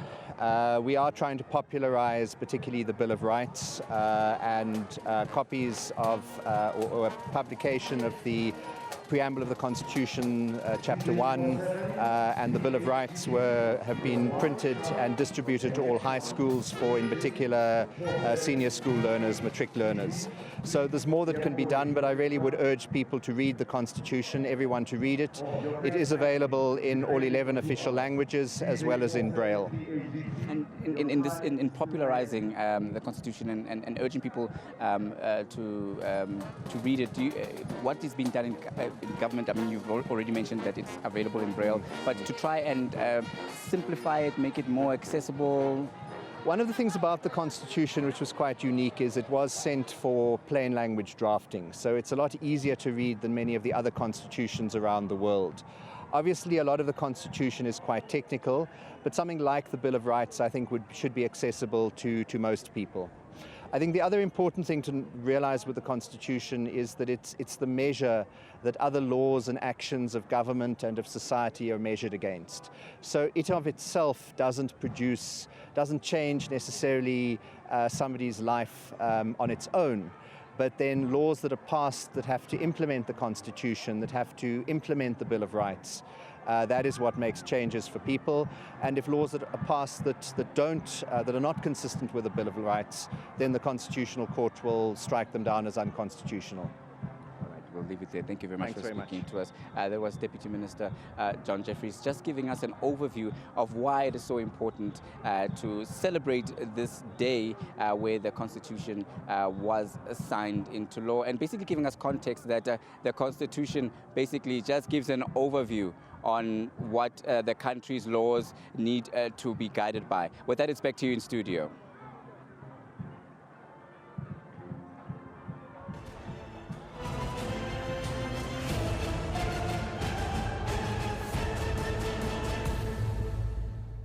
All right, let's go back to Moses Mabhida Stadium now, where we're going to see what's happening at the funeral proceedings for late gospel artist Sifiso Ncwane.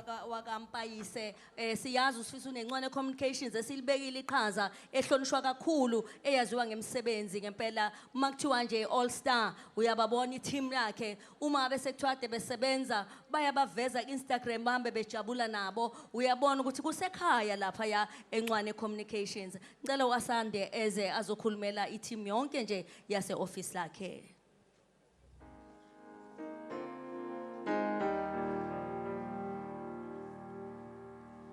Sanibonani, ngibingelele umndeni wakaNcwane, ngibingelele umndeni wakagumede, ngibingelele umndeni wakaZikhale, honorable members of the President's family, leadership of our government, national and provincial.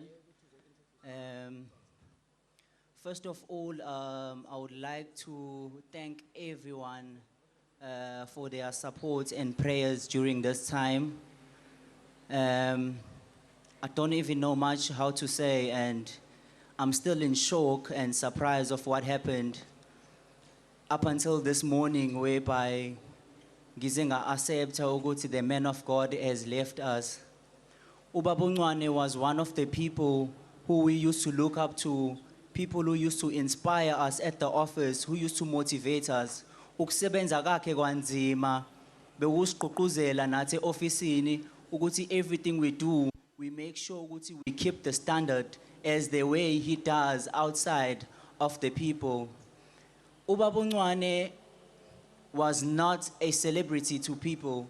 Kade umuntu wabantu, you would find him in any place, and mohlangana naye, the way he was so humble, ngisho sokuthiwa ubani, but ubekunikeza ichance, ubekunikeza leyo nto ukuthi akalona celebrity, but he's a people's people. And engakusho kakhulu ukuthi silahlekelwe kakhulu, it's going to be very tough for us as the office, because it's going to take some time ukuthi lento ingene kuthini ukuthi the main person of Ncwane Communication, the head, our backbone, the person who was our leader, akasekho. But what I could say is we'll do as much as we can to honor umsebenzi wakhe, and we'll push as much as we can to do as he wished and to do as he planned for his future goals and for our future as Ncwane Communications. Yeah, I don't have much, but kubhlungu, but I know, and ngiyacela ukuthi siqhubeke to support Ncwane Communications, especially for the family. And to us, as I said before, it's gonna take some time ukuthi idlule lento, but We will honor him by making sure that we do as he wished and we do as we planned. Thank you so much. Sabonga kakhulu kumfethu owasanda Mpayise. Siyacela ukuthi ngomhla ka-31 kuDisemba la uSifiso Ncwane edamenza khona imicimbi yakhe nimsupport nibe khona siyothi siyamsalutha umfethu noma engasekho lapha workshop ngomhla ka-31 sizongena ku-2017. uSifiso wazane nabantu abaningi kwi-industry, abantu aba-actayo, abantu abadlala ibhola, abantu abahlukahlukeneyo and ebathanda ebanikeza uthando. Kuleli qophelo enye insizwa ebumngani wakhe ubhuti wakhe ebilaphana kwimabonakude kwi-generations kwi-scandal nezinye izinto manje uselaphana ukuzalwa. Ngikhuluma ngaye umenzi ngubane eza ngaphambili ezokhuluma ngomngani wakhe uSifiso wakwaNcwane. Sengihlombe elikhulu eza ngaphambili umenzi ngubane, menzi ngubane.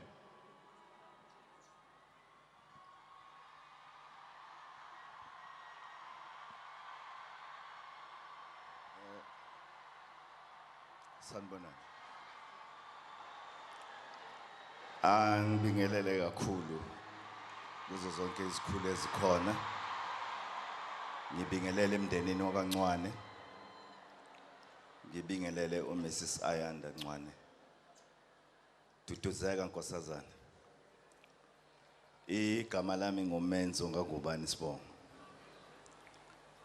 Lensizwa ngiyazi kudala kusese uSifiso Ncwane engakaziwa ngoSifiso Ncwane oyi-gospel singer. Qala kubonana kwami noSifiso Ncwane ngiyacabanga ngo-2001 2002 uSifiso Ncwane efika eGoli, wafikela ezandleni zami.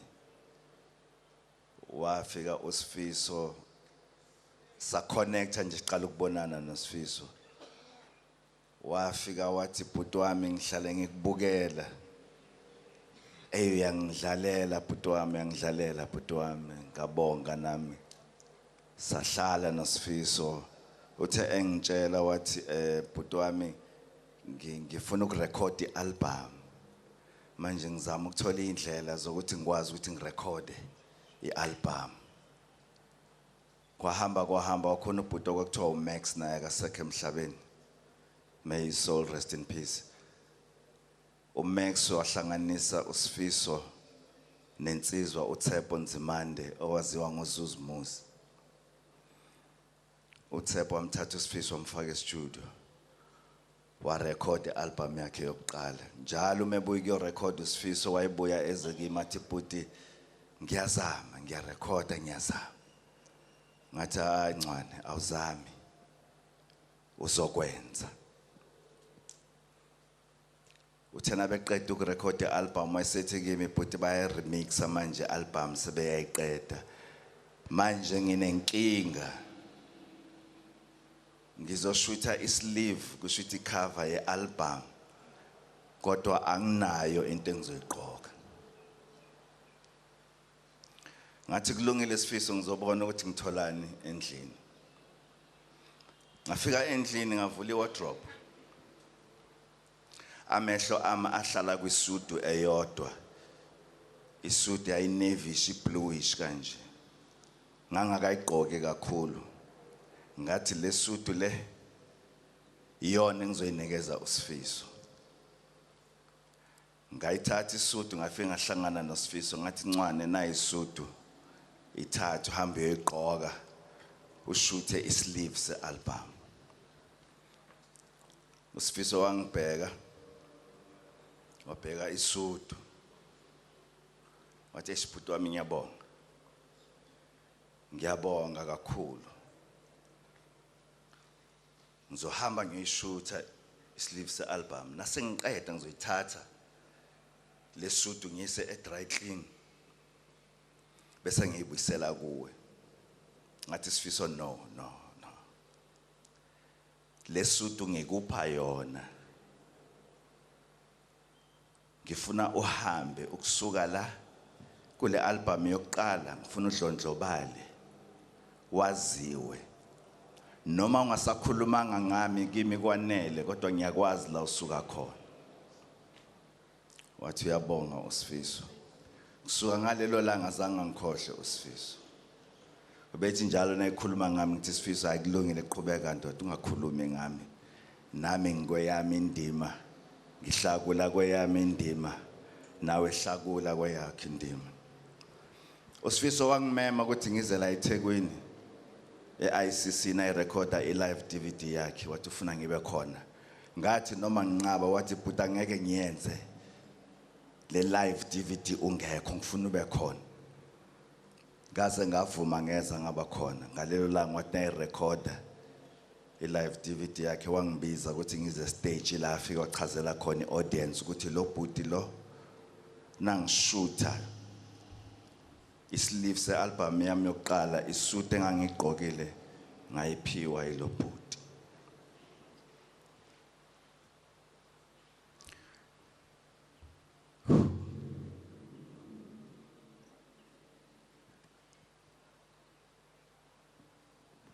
Nangizwa indaba zokuthi uSifiso akasekho azange ngikholwe.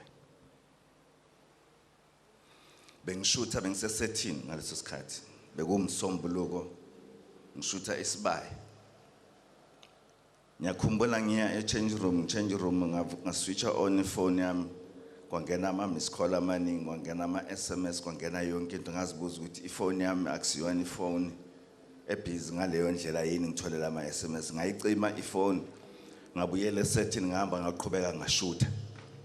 Ngithena sengiqedile ngaphinde ngaswitcha on ifone yami ngathola ama-message athi bhuti wami siyaxolisa bhuti wami siyaxolisa out yami hade sorry bhuti sorry ngazibuza ukuthi bathi hade sorry bhuti sorry kwenze njani. Ngase ngithola i-message ebeyiphuma kumzi wakhe Mbuli ethi ngiyazi bhuti bosendele nalo mfana ngithi lala ngoxolo. Bengazi ukuthi ukhuluma ngamuphi umfana. Ngafonela umzi wakhe Mbuli ngambuza ukuthi kwenze njani.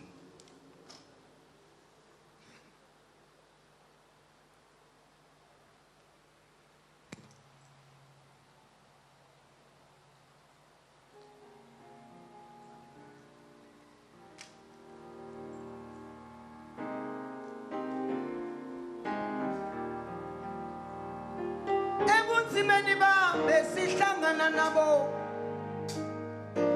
ezinkingeni bambe sisikhungeti sithi ngamama sikunikaza udumo kosujesu sithi noma indlela yethu nameva ukholo lwethu baba besibhibinya sithi ngamama sikunikaza udumo kosujesu.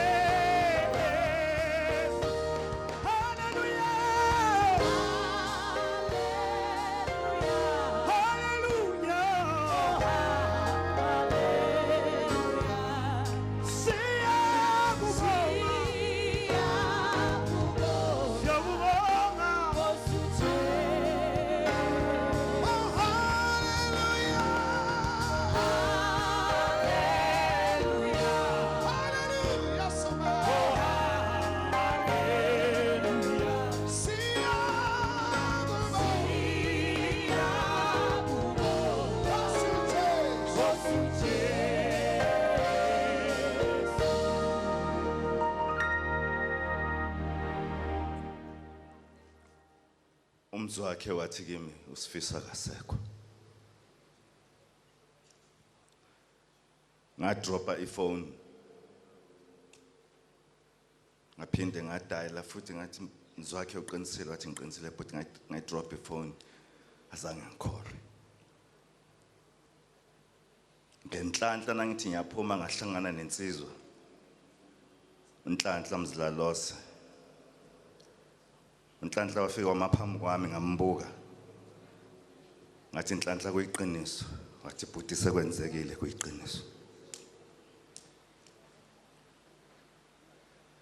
Ngathi kuNhlanhla uyapi njengamanje wathi uNhlanhla ngiya kwakhe ngathi ngizohamba nawe. Ngahamba naye uNhlanhla Nangifika emzini kade asanda ukuthenga uSifiso eDainfan. Ngabona ngeimoto ngaphandle ngathi cha kusho ukuthi kuyiqiniso sekwenzekile. Nangena endlini engibona uAyanda. Wakhala wathi bhuti wami ngoba ngenzeni mina. Ngathi kulungile siswami uNkulunkulu wenza izinto ngendlela yakhe. Angeke futhi siyiphikise indlela yakhe. Ngimele ama-actors ala eMzansi, thina ama-actors nama-actresses ala eMzansi sihlukumezeke kakhulu, sishiwe iqhawe elinjengoSifiso, sishiwe insizwa phakathi kwezinsizwa, sishiwe indoda phakathi kwamadoda, sishiwe umuntu obekwazi ukumbiza uJehova khuleke. uSifiso uye wasibhalela ingoma ethi kulungile baba noma ngabe kwenzakalani uma kuyintando yakho kulungile. Usibhalele uSifiso lengoma eziculela yena ukuthi baba uma sekufika isikhathi usungithatha ubone ukuthi kulungile ukuthi ungithathe ngiyavuma kulungile hamba kahle Ncwane. Ngiyazi uzoyibeka induku ebandla nawe uma ufika lapho senifika lapho seniphelele ninonke uzoqhubeka ucula mfethu hamba kahle Ncwane hamba kahle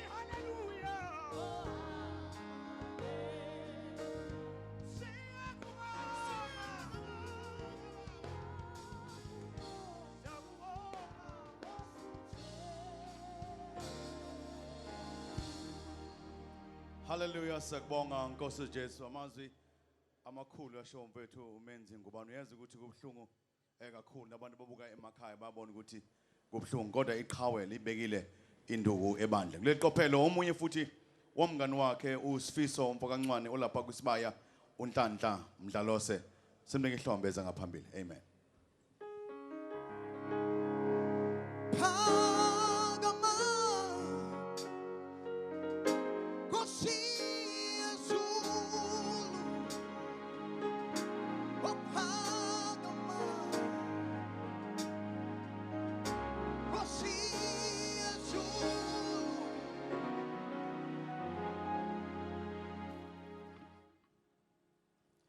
Ngizohlonipha izulu lapho izono zami ethethelelwa khona. God the Father, God the Son, God the Holy Spirit. All protocol observed.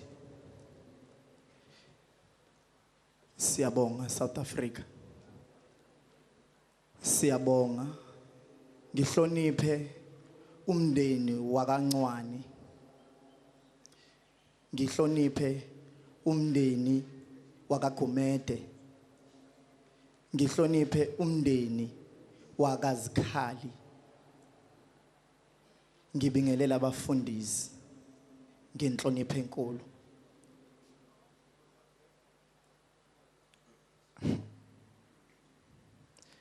Angazi mangabe kuyimicimbi enjengale ngisuke ngitatazele stage ngizobuza ukuthi uSifiso performa nini, uSifiso ungena nini. Ngiyasaba ngisho ukubheka uMama Ncwane emehlweni ngoba uMama Ncwane angazi ngizothini kuye ngagcina ukumbheka esibhedlela. Nanoma ngabe ubukhuluma noSifiso efonini ubungaqedi phone bengashintshananga ngefone. Ngizothanda ukubonga ngibonge ngenkulu inhlonipho. Ngiyazi ukuthi angibizelanga ukubonga, kuthiwa ngizokhuluma ngomngani kwaSifiso. Ngibonge kuwo wonke umuntu oparticipateile ukuthi uSifiso agcinelele kanje ukuthi kube impumelelo. Ngiyazi ukuthi sonke njengoba sila sizela ngoba siyimisela ukuthi uSifiso kumele ayobekwa endaweni yakhe ngendlela ifanele. Ngibonge ku government kubo bonke abantu, ngibonge kwi committee team from eJoburg, abantu esiqale nabo from Monday. Ngiphinde ngibonge ku task team engithe mangifika la eThekwini saphinde sayibamba nawo. Ngiyazi ukuthi njengoba ngila hayi ngoba kuyimngedo umngani kaSifiso, but kithi sonke ebesingabangani baSifiso ngiyazi ukuthi silahlekele. Ngiyabonga ngithi kuzo zonke ingane kaSifiso akusini kuphela enilahlekelwe, iSouth Africa yonke ilahlekelwe. Ngiyabonga. Sabonga kakhulu umfethu uNhlanhla.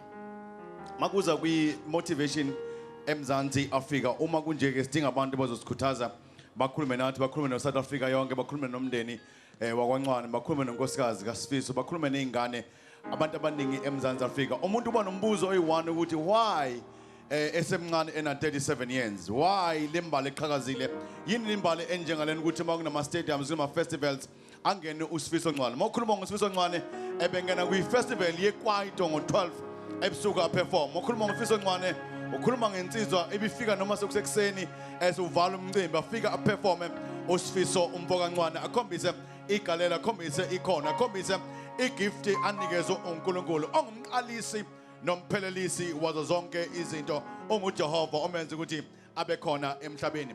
Ukhona uSithembiso uZondo osinikeza imotivation, umbuzo sibuzayo why imbali encane ihambe emhlabeni. Pastor Sithembiso Zondo.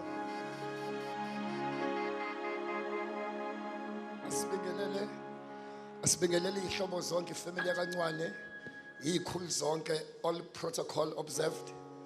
Angizudonsa isikhathi eside ngoba iningizimu Afrika, iAfrika yonke limele yonke. Question enkulu engibizelwa yona manje eyokuthi uNcwane uzalwe ngo1979, ubese mncane kakhulu, ubekholwa.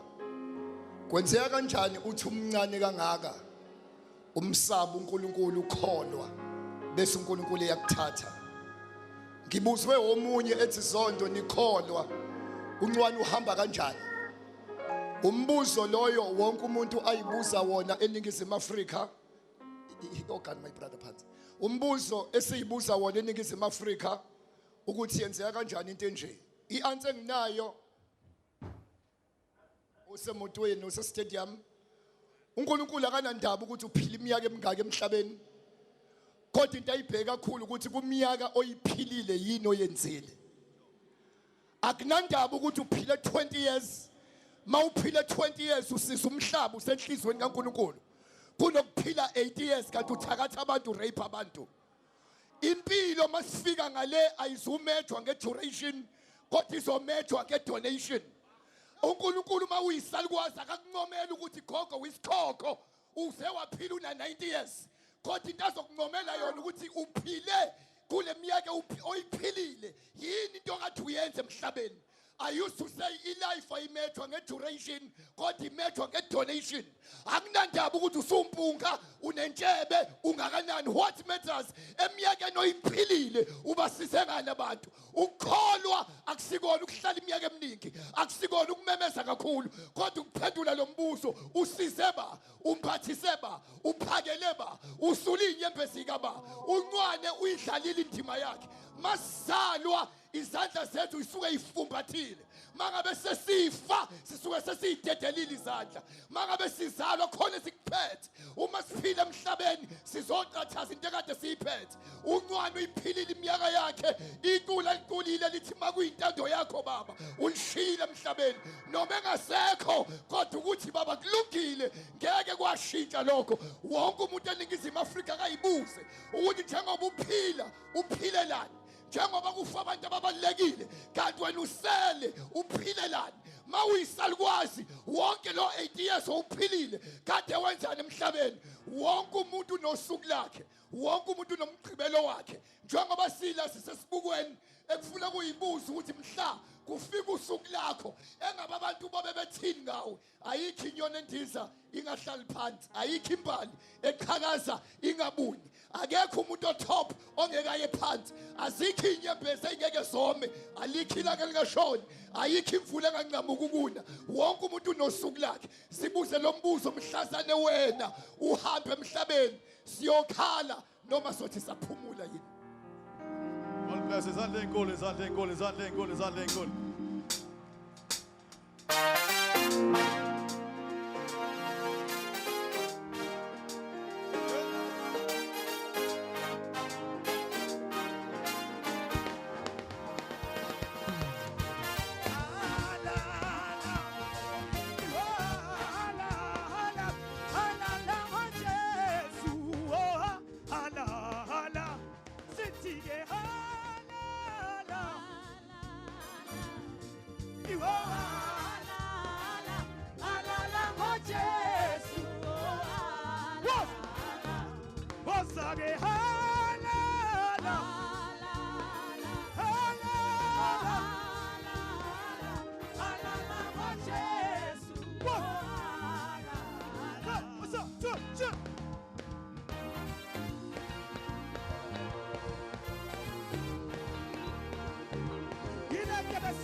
Okay.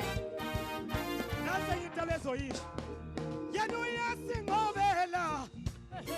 Yenu sithanda sonke. Halala ngoshe. Sithike ha. Hala hala. Yenu yasivikela. Yenu hlale hamba nathi. Halala ngoshe. Sithike ha. Hala. Wasa sithi hala.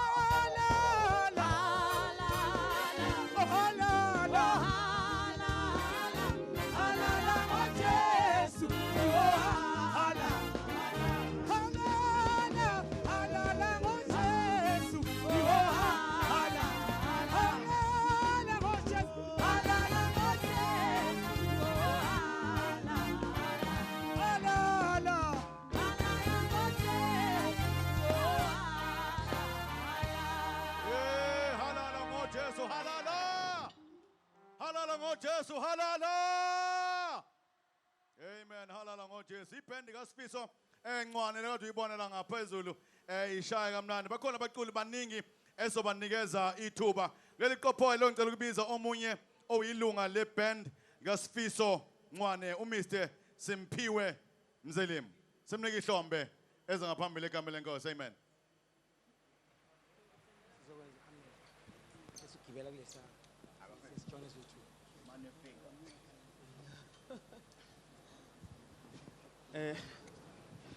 Ngiyanibingelela egameni likaJesu Kristu. Ngicela ukubingelela my honorable undunankulu waka KZN, ngibingelele honorable mayor umama Mzandile Gumede, ngiphinde ngibingelele nabo MEC bonke abakhona la ngaphakathi. Ngibingelele umndeni waGumede, ngibingelele umndeni waNcwane. Ngiphinde ngizobingelela my oga, my king, my friend, my boss, my brother, Mr. Sifiso Ncwane.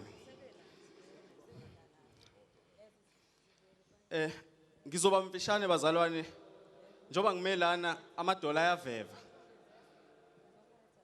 Since abaningi bayazi ukuthi it's been so many years nginaye. Kuthiwa ngizokhulumela iband, but ngenxa ukuthi mina I've shared with him and his family most of my years and his years. Kunzima ukuthi ngimela ngaphambili. Ngicela ukuzonithulela ukuthi ubaba uNcwane ubesiphethe kanjani siyiband yonke kanye nabo bonke aseke wasebenza nabo ngaphambilini. Ngine sure yokuthi akekho noyedwa ongathi umbambela amagqubu kulabantu aseke wasebenza nabo ngaphambilini, because into ebeyisenhlizweni yakhe ukuthi asize abantu umphakathi wonke ngokuthi afika All right, we'll go back to the funeral, but let's turn our attention now to the George Tabe Outdoor Sports Ground, where President Jacob Zuma is giving the keynote address.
Okay, thank you.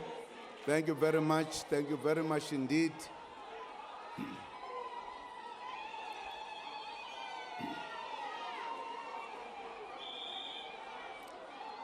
Thank you very much. And thank you, Director of the program, Deputy Minister. Thank you for saying the President is going to say something like the main message, because people usually say that, well, the President is going to give the keynote address, and they don't give me the key. They don't give me the note with an address. Now, when I come here, I don't know what can I give, but you put it very well. The main message. Wonderful.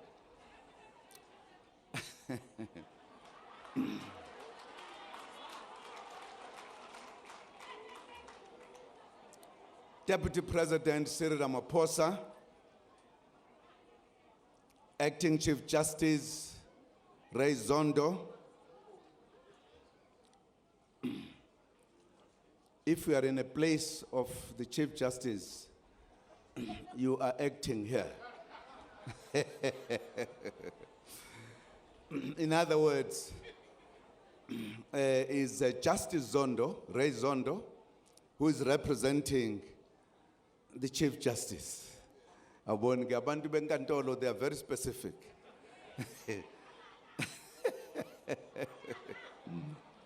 Ministers and deputy ministers present here, MECs, the premier, the acting premier of Gauteng, that's where the acting is real. The executive mayors present here, members of the national and provincial legislatures, heads of Chapter 9 institutions, and all other structures of the constitution of our country, traditional leaders, faith-based organizations, fellow South Africans, Bagayesu Dumelang, Lekai, Lepelantle, Aguna le matata, Realebourg, Realebourg, Sanbonan, Abushen, Molweni, Rimashoroni, Realebourg. We greet you all today as we celebrate the 20th anniversary of the signing into law of the Constitution of the Republic of South Africa. We are marking this day under the theme, celebrating 20 years of the Constitution, transforming society and uniting the nation. The Constitution is the birth certificate of the democratic South Africa. It provides the legal foundation for the existence of the democratic South Africa. It commits us, individually and collectively, to build a nation based on the democratic values of human dignity, equality, and freedom through constitutionalism and the rule of law. It sets out how the state will be constituted and run. It outlines our rights and responsibilities as citizens and the creation of particular institutions to support and safeguard our democracy. The Constitution is the supreme law of the land, and all laws passed by Parliament must be in line with the Constitution in our constitutional democracy. The Constitution arose out of many hours and days of hard work by men and women who were members of the Constitution Drafting Committee of the then Constitutional Assembly, which was capably led by Deputy President Cyril Ramaphosa.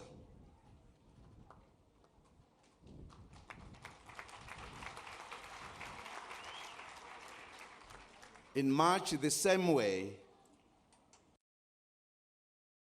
that the Freedom Charter was drafted, the Constitution drafting process touched thousands of people across the length and breadth of South Africa who were called upon to make their voices heard. After 2 years of public consultation and much debate, the new constitution was finally adopted on the 8th May, 1996, by an overwhelming 87% of the members of the Constitutional Assembly. Following the adoption, the next was referred to the Constitutional Court for certification, which was done on the 4th December 1996. President Nelson Mandela signed the Constitution into law on the 10th December 1996. The Deputy President joined Madiba here in Sharpeville on the day for the signing ceremony. Madiba chose Sharpeville as the venue to symbolize the beginning of a new era. The people of Sharpeville suffered one of the most brutal atrocities of the apartheid era, when people were mercilessly killed in March 1960.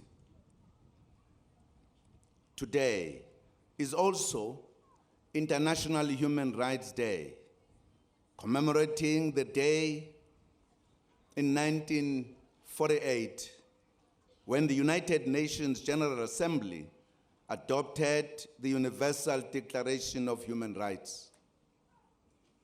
This year's International Human Rights Day theme is Stand Up for Someone's Rights Today. Bakwethu, namhlanje sigubha iminyaka engamashumi amabili selokhu umongameli wethu Madiba asayinda khona umthethosisekelo omusha wezwe lakithi. Lo mthethosisekelo waqeda inqubo yobandlululo, waletha uhulumeni wentando yeningi. Abantu baseningizimu Afrika bazizwa bevikelekile njengoba beqhubeka ukuzizwa bevikelekile kakhulu ngenxa yalomthethosisekelo ngoba uvikela amalungelo abo njengabantu baseMzansi Afrika. The Constitution defines the structure of government. It outlines the division of South Africa into 9 provinces and establishes the structure of national, provincial, and local spheres of government and the principles that govern the interaction between these spheres. Importantly, our Constitution contains an important democratic principle called the separation of powers.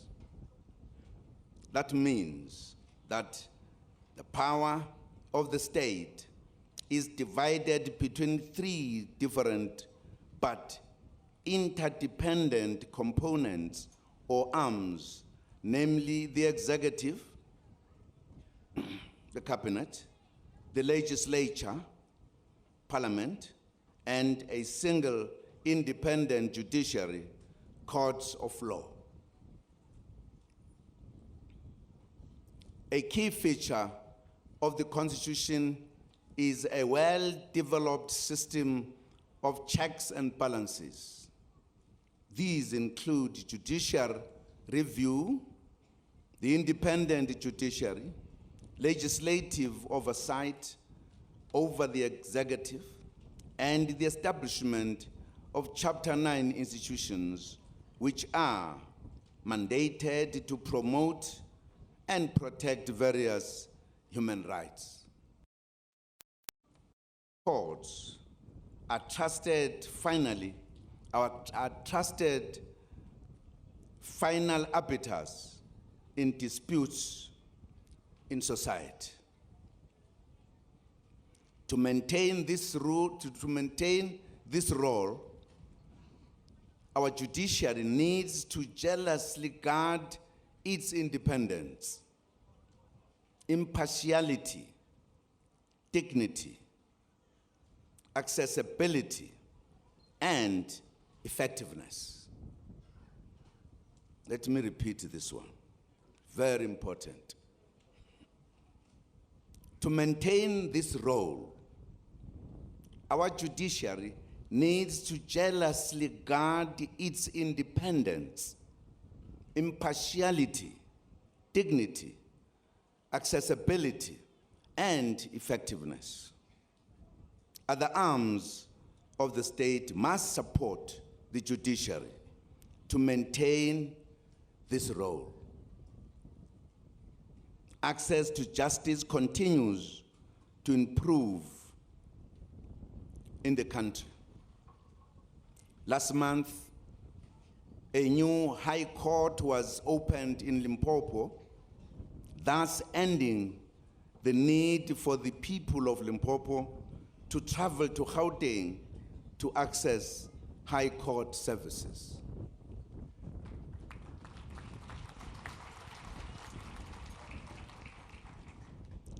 Government continues to improve access to justice through services such as the increase in legal aid funding and supporting courts such as maintenance courts and small claims courts to help the vulnerable and poor to access justice. It is important to note that the three arms of the state continue to work together in a spirit of cooperation.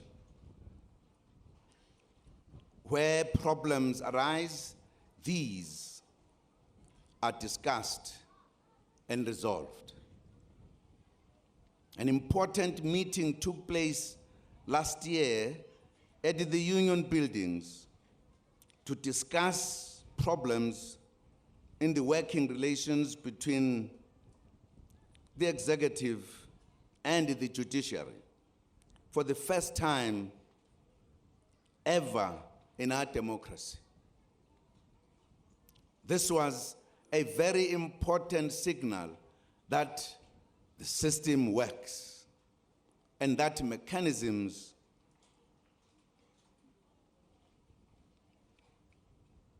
exist to iron out any difficulties that may arise. There is ongoing work to implement the decisions of that meeting, led by Deputy President Cyril Ramaphosa. The President hosted another meeting between the judiciary, Parliament, and the executive in Cape Town last year to discuss working relations. When the three arms function effectively and smoothly, the people benefit. Parliament also continues to function effectively with members of Parliament conducting their oversight work over the government. They ensure that government departments do what they are supposed to do in providing services to the people, and also that budgets are spent in line with the work that needs to be done in terms of our Constitution. The Chapter 9 institutions include the Office of the Public Protector, Office of the Auditor General, South African Human Rights Commission, Independent Electoral Commission, the Commission for the Promotion and Protection of the Rights of Cultural, Religious, and Linguistic Communities, and the Commission of Gender Equality. The institutions are accountable to the National Assembly and have to report on their activities and the performance of their functions to the Assembly at least once a year. We urge members of the public to use the Chapter 9 institutions to highlight any possible violations of their rights as stated in the Constitution. I'm sure you hear this very well. Everything is tied together. There's nothing that is loose out there, flying on its own. It's all tied together, harmonized in order to implement our constitutional democracy. We also urge all arms of the state to support the Chapter 9 institutions in their work. The checks and balances also include the Public Service Commission, which must be independent and impartial in the interest of the maintenance of effective and efficient public administration and a high standard of professional ethics in the public service. The Bill of Rights remains one of the fundamental features of our Constitution, affirming the democratic values of human dignity, equality, and freedom. One of its features are the rights of assembly and association, as well as the freedom of expression and the freedom of the media, which are key cornerstones of our democracy. They must all be exercised within the Constitution. If you have the rights, you want your rights to be respected, also respect the rights of others. Very important principle. The Bill of Rights also contains socio-economic rights, including rights to education, health care, social security, or water and electricity. Much work has been done since 1994 to ensure the enjoyment of these rights to the people. Concrete steps have been taken since 1994 to remove the laws upon which institutionalized racism, discrimination was based. During the first 10 years of democracy alone, 789 laws or amendments aimed at reconfiguring South African society were approved by Parliament. Government further introduced a new environment to promote black economic advancement and affirmative action in order to reverse the legacy of racial discrimination in the workplace, and in the economic area. Laws promoting, amongst others, employment equity, broad-based black economic empowerment, and the prevention of unfair discrimination were enacted to promote economic transformation. The dismantling of the legal framework of apartheid and the transformation of many state institutions has led to visible improvement to the socio-economic conditions of millions of our people.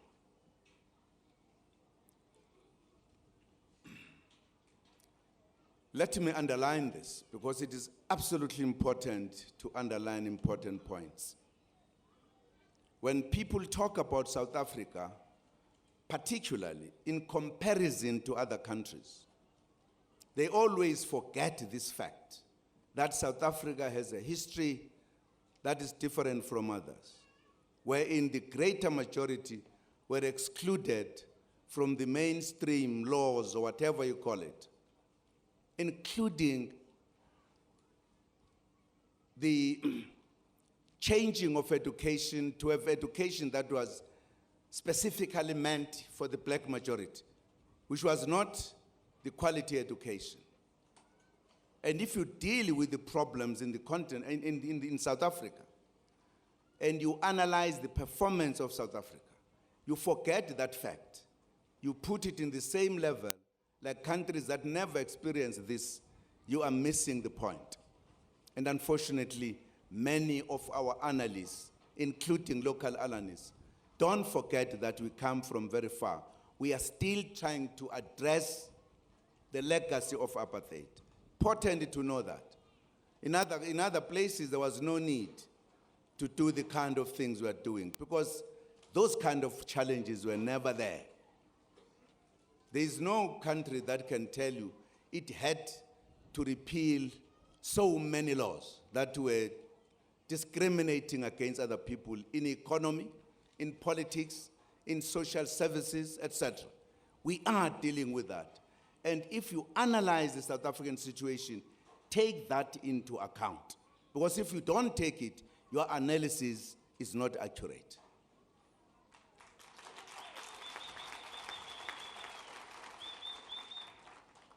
On food security, land reform and agrarian reform, for instance, government has distributed nearly 8 million hectares of agricultural land to previously and historically disadvantaged individuals against a targeted 24 million hectares. The implementation of the land reform program continues as part of ensuring redress and true reconciliation and healing of our nation. Land restitution and reform is provided for in Section 25 of the Constitution. More efforts are being put into speeding up the land reform program. Households are being supported to participate in subsistence farming in rural areas, while the development of agricultural parks is designed to promote a thriving agricultural economy. Government continues to restore dignity through the provision of housing and quality basic services to our people. Over 3.7 million houses have been built since 1994. A lot more must still be done to upgrade informal settlements. Government continues to build dams and other infrastructure to extend the water supply and sanitation to many families. The rollout of electricity has increased in terms of the number of households. We have moved from 10 million in 2007 to 15.4 million with access to electricity, which is 91%. Our Constitution enjoins us to educate our children and youth to become future leaders and proficient citizens. That is why government has expanded access and improved the quality of education. There has been a steady increase in the overall matric pass rate to reach 71% in 2015. We want to see more learners achieving bachelor passes in the year 2016. Since 1994, we have almost doubled the number of students in higher education institutions to close to 1 million students.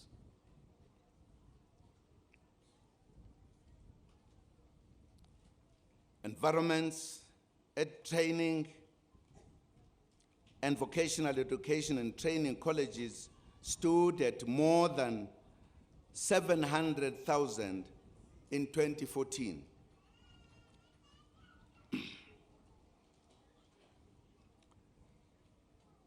Enrollment at training and vocational education and training colleges stood at more than 700,000 in 2014. The figure was 150,000. The doors of learning have been opened indeed. Advances have been made towards building a healthy nation.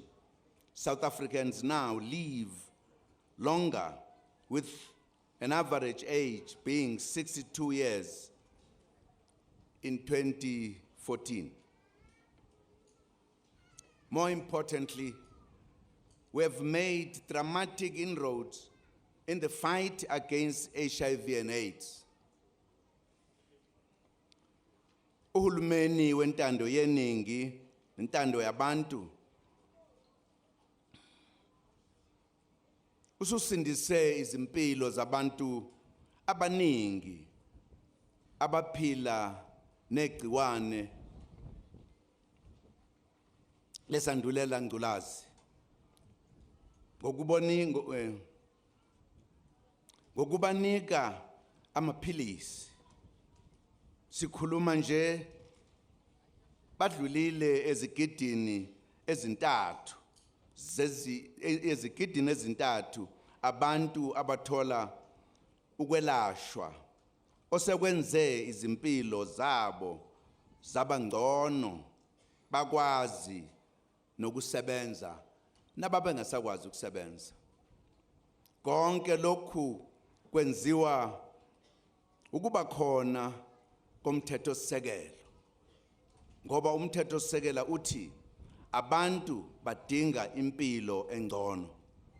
Kubalulekile ukuthi uhulumeni asebenze kanzima ukwenza impilo zabantu zibe ngcono. Umthethosisekelo uthi futhi abantu abampofu, ikakhulukazi izingane nabakhubazekile, abathole izibonelelo kuhulumeni. We thank members of the community who cooperate with the police.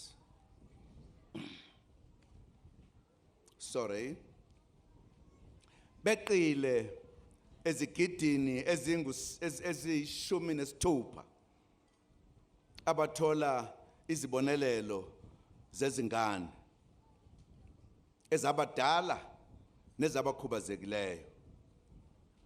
Lokhu kuyasiza ukuthi sixoshe indlala emakhaya. Government still needs to reach children under the age of 1 and those living in remote areas and farms. Work continues to make South Africa safer for all. Police work round the clock to fight crime. We thank members of the community to cooperate with the police and report crime.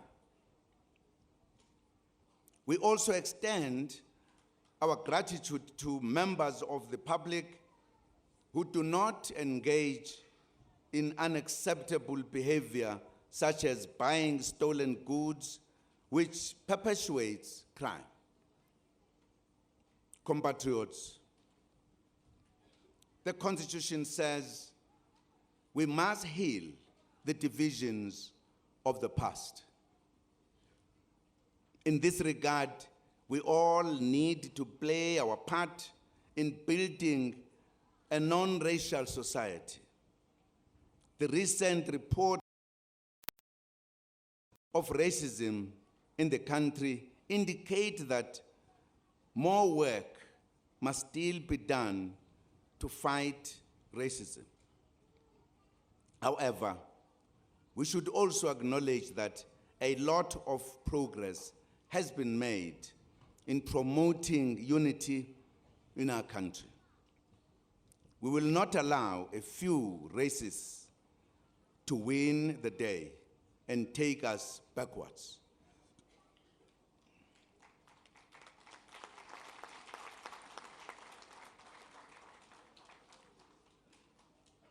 Further work is being done to promote a society free of all forms of discrimination.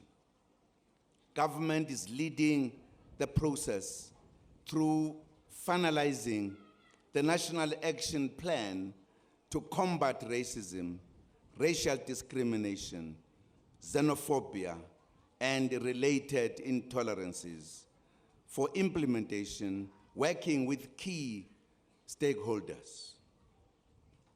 With regards to promoting gender equality, we are pleased that the Constitution has enabled us to advance more women in our society, with 42.5% elected into legislative bodies in 2014. Work must continue steadily to achieve 50% in recognition of the role women play in society and our own Constitution, which enshrines non-sexism. Today marks the end of the campaign of 16 days of activism of no violence against women and children. In this regard, we urge all of you to continue to be vigilant and promote safer homes, communities, and workplaces for women every day of the year. In other words, we must not say 16 days of activism has ended, now fine, we can do as we like. No, the campaign must continue every day of the year. The 16 days is just a reminder. Siyezwana, riyawutlwana, hantle, riyaleboga.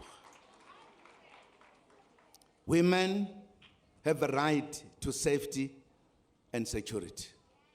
and we must provide that to them. Fellow South Africans, our Constitution is our precious heritage. It has been an excellent guide in the journey of building a new national democratic society in the past 20 years of its existence.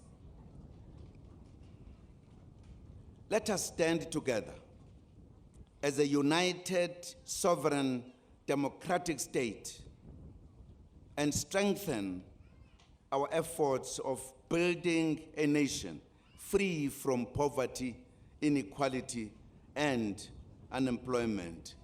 Let us do that, all of us, together. No one will help us to make South Africa prosper. It is us, ourselves, who must do it.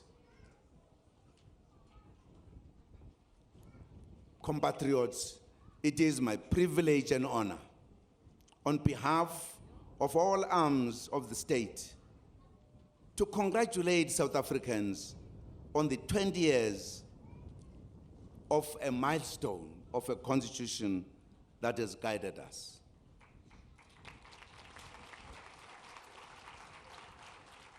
Long live our constitution, the Constitution of the Republic of South Africa. Thank you very much indeed. Enjoy the 20 years of celebration of our Constitution. Thank you very much. Re a leboga. Baeso.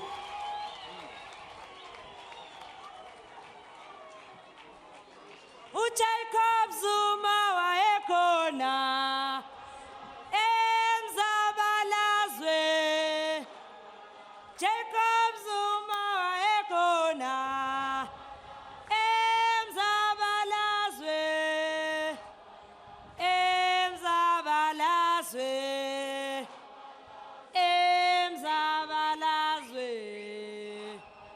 Emzabalazwe. Emzabalazwe. Uramaphosa wayekhona. Emzabalazwe. Uramaphosa wayekhona. Emzabalazwe. Well, that was President Jacob Zuma basically wrapping up the importance of the Constitution and why it is a key document and a key guideline to government and the policies that government is set out in terms of all spheres of South Africa's society. That would include education, that would include community safety, that would include development. President Zuma touching on some of the key challenges facing South African society, as well as some of the milestones that have been reached. The president making a particular interesting point to say that the Constitution and the work indeed that government does make in the past 20 years, or the work the government has done and has basically rolled out in terms of campaigns, in terms of trying to change and transform South African society to ensure that the large majority of South Africans do enjoy the benefits enshrined in the Constitution and development. He was basically saying that it must be important for people to remember that, of course, government is now tasked with transforming the lives of all South Africans, all over 40 million South Africans, whereas in the past, under the apartheid regime, the resources, the state resources and government policies were only geared at helping transform and make sure that people benefit who are within the minority.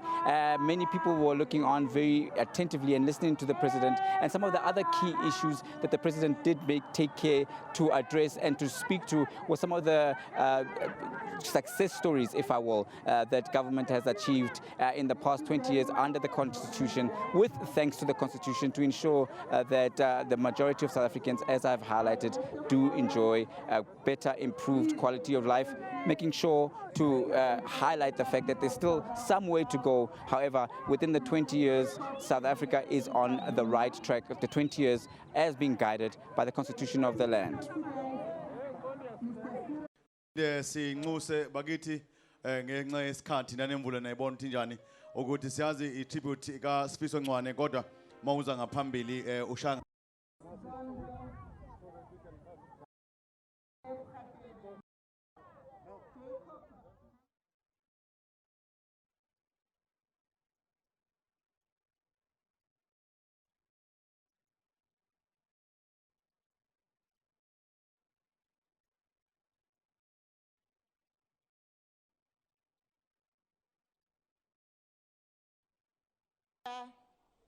Faith Mazibuko, Deputy Minister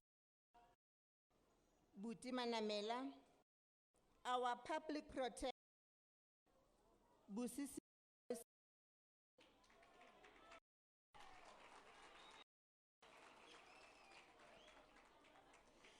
honorable members of the Provincial Executive Council, MPLs and MPs, Executive Mayor of Mfuleni, Local Municipality, Councillor Madisa, Executive Mayor of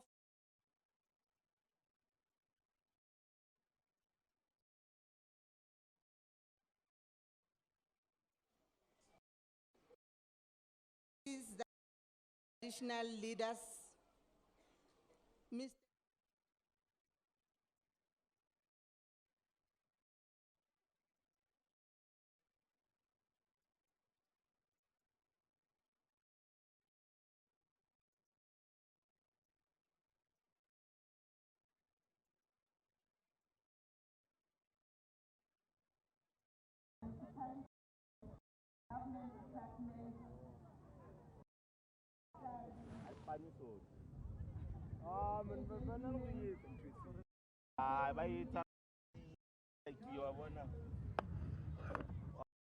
Something is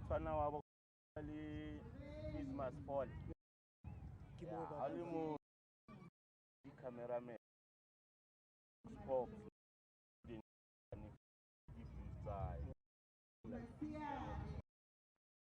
government.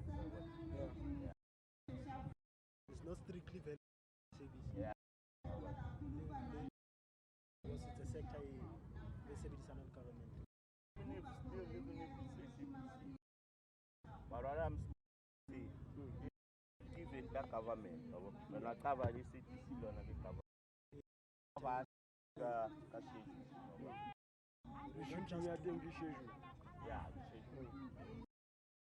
Yeah, morning life.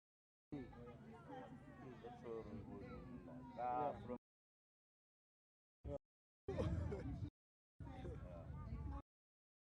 I like that.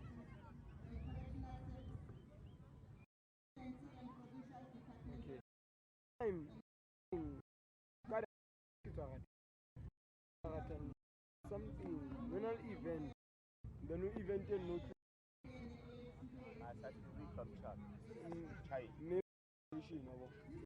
and then down, and I'll chance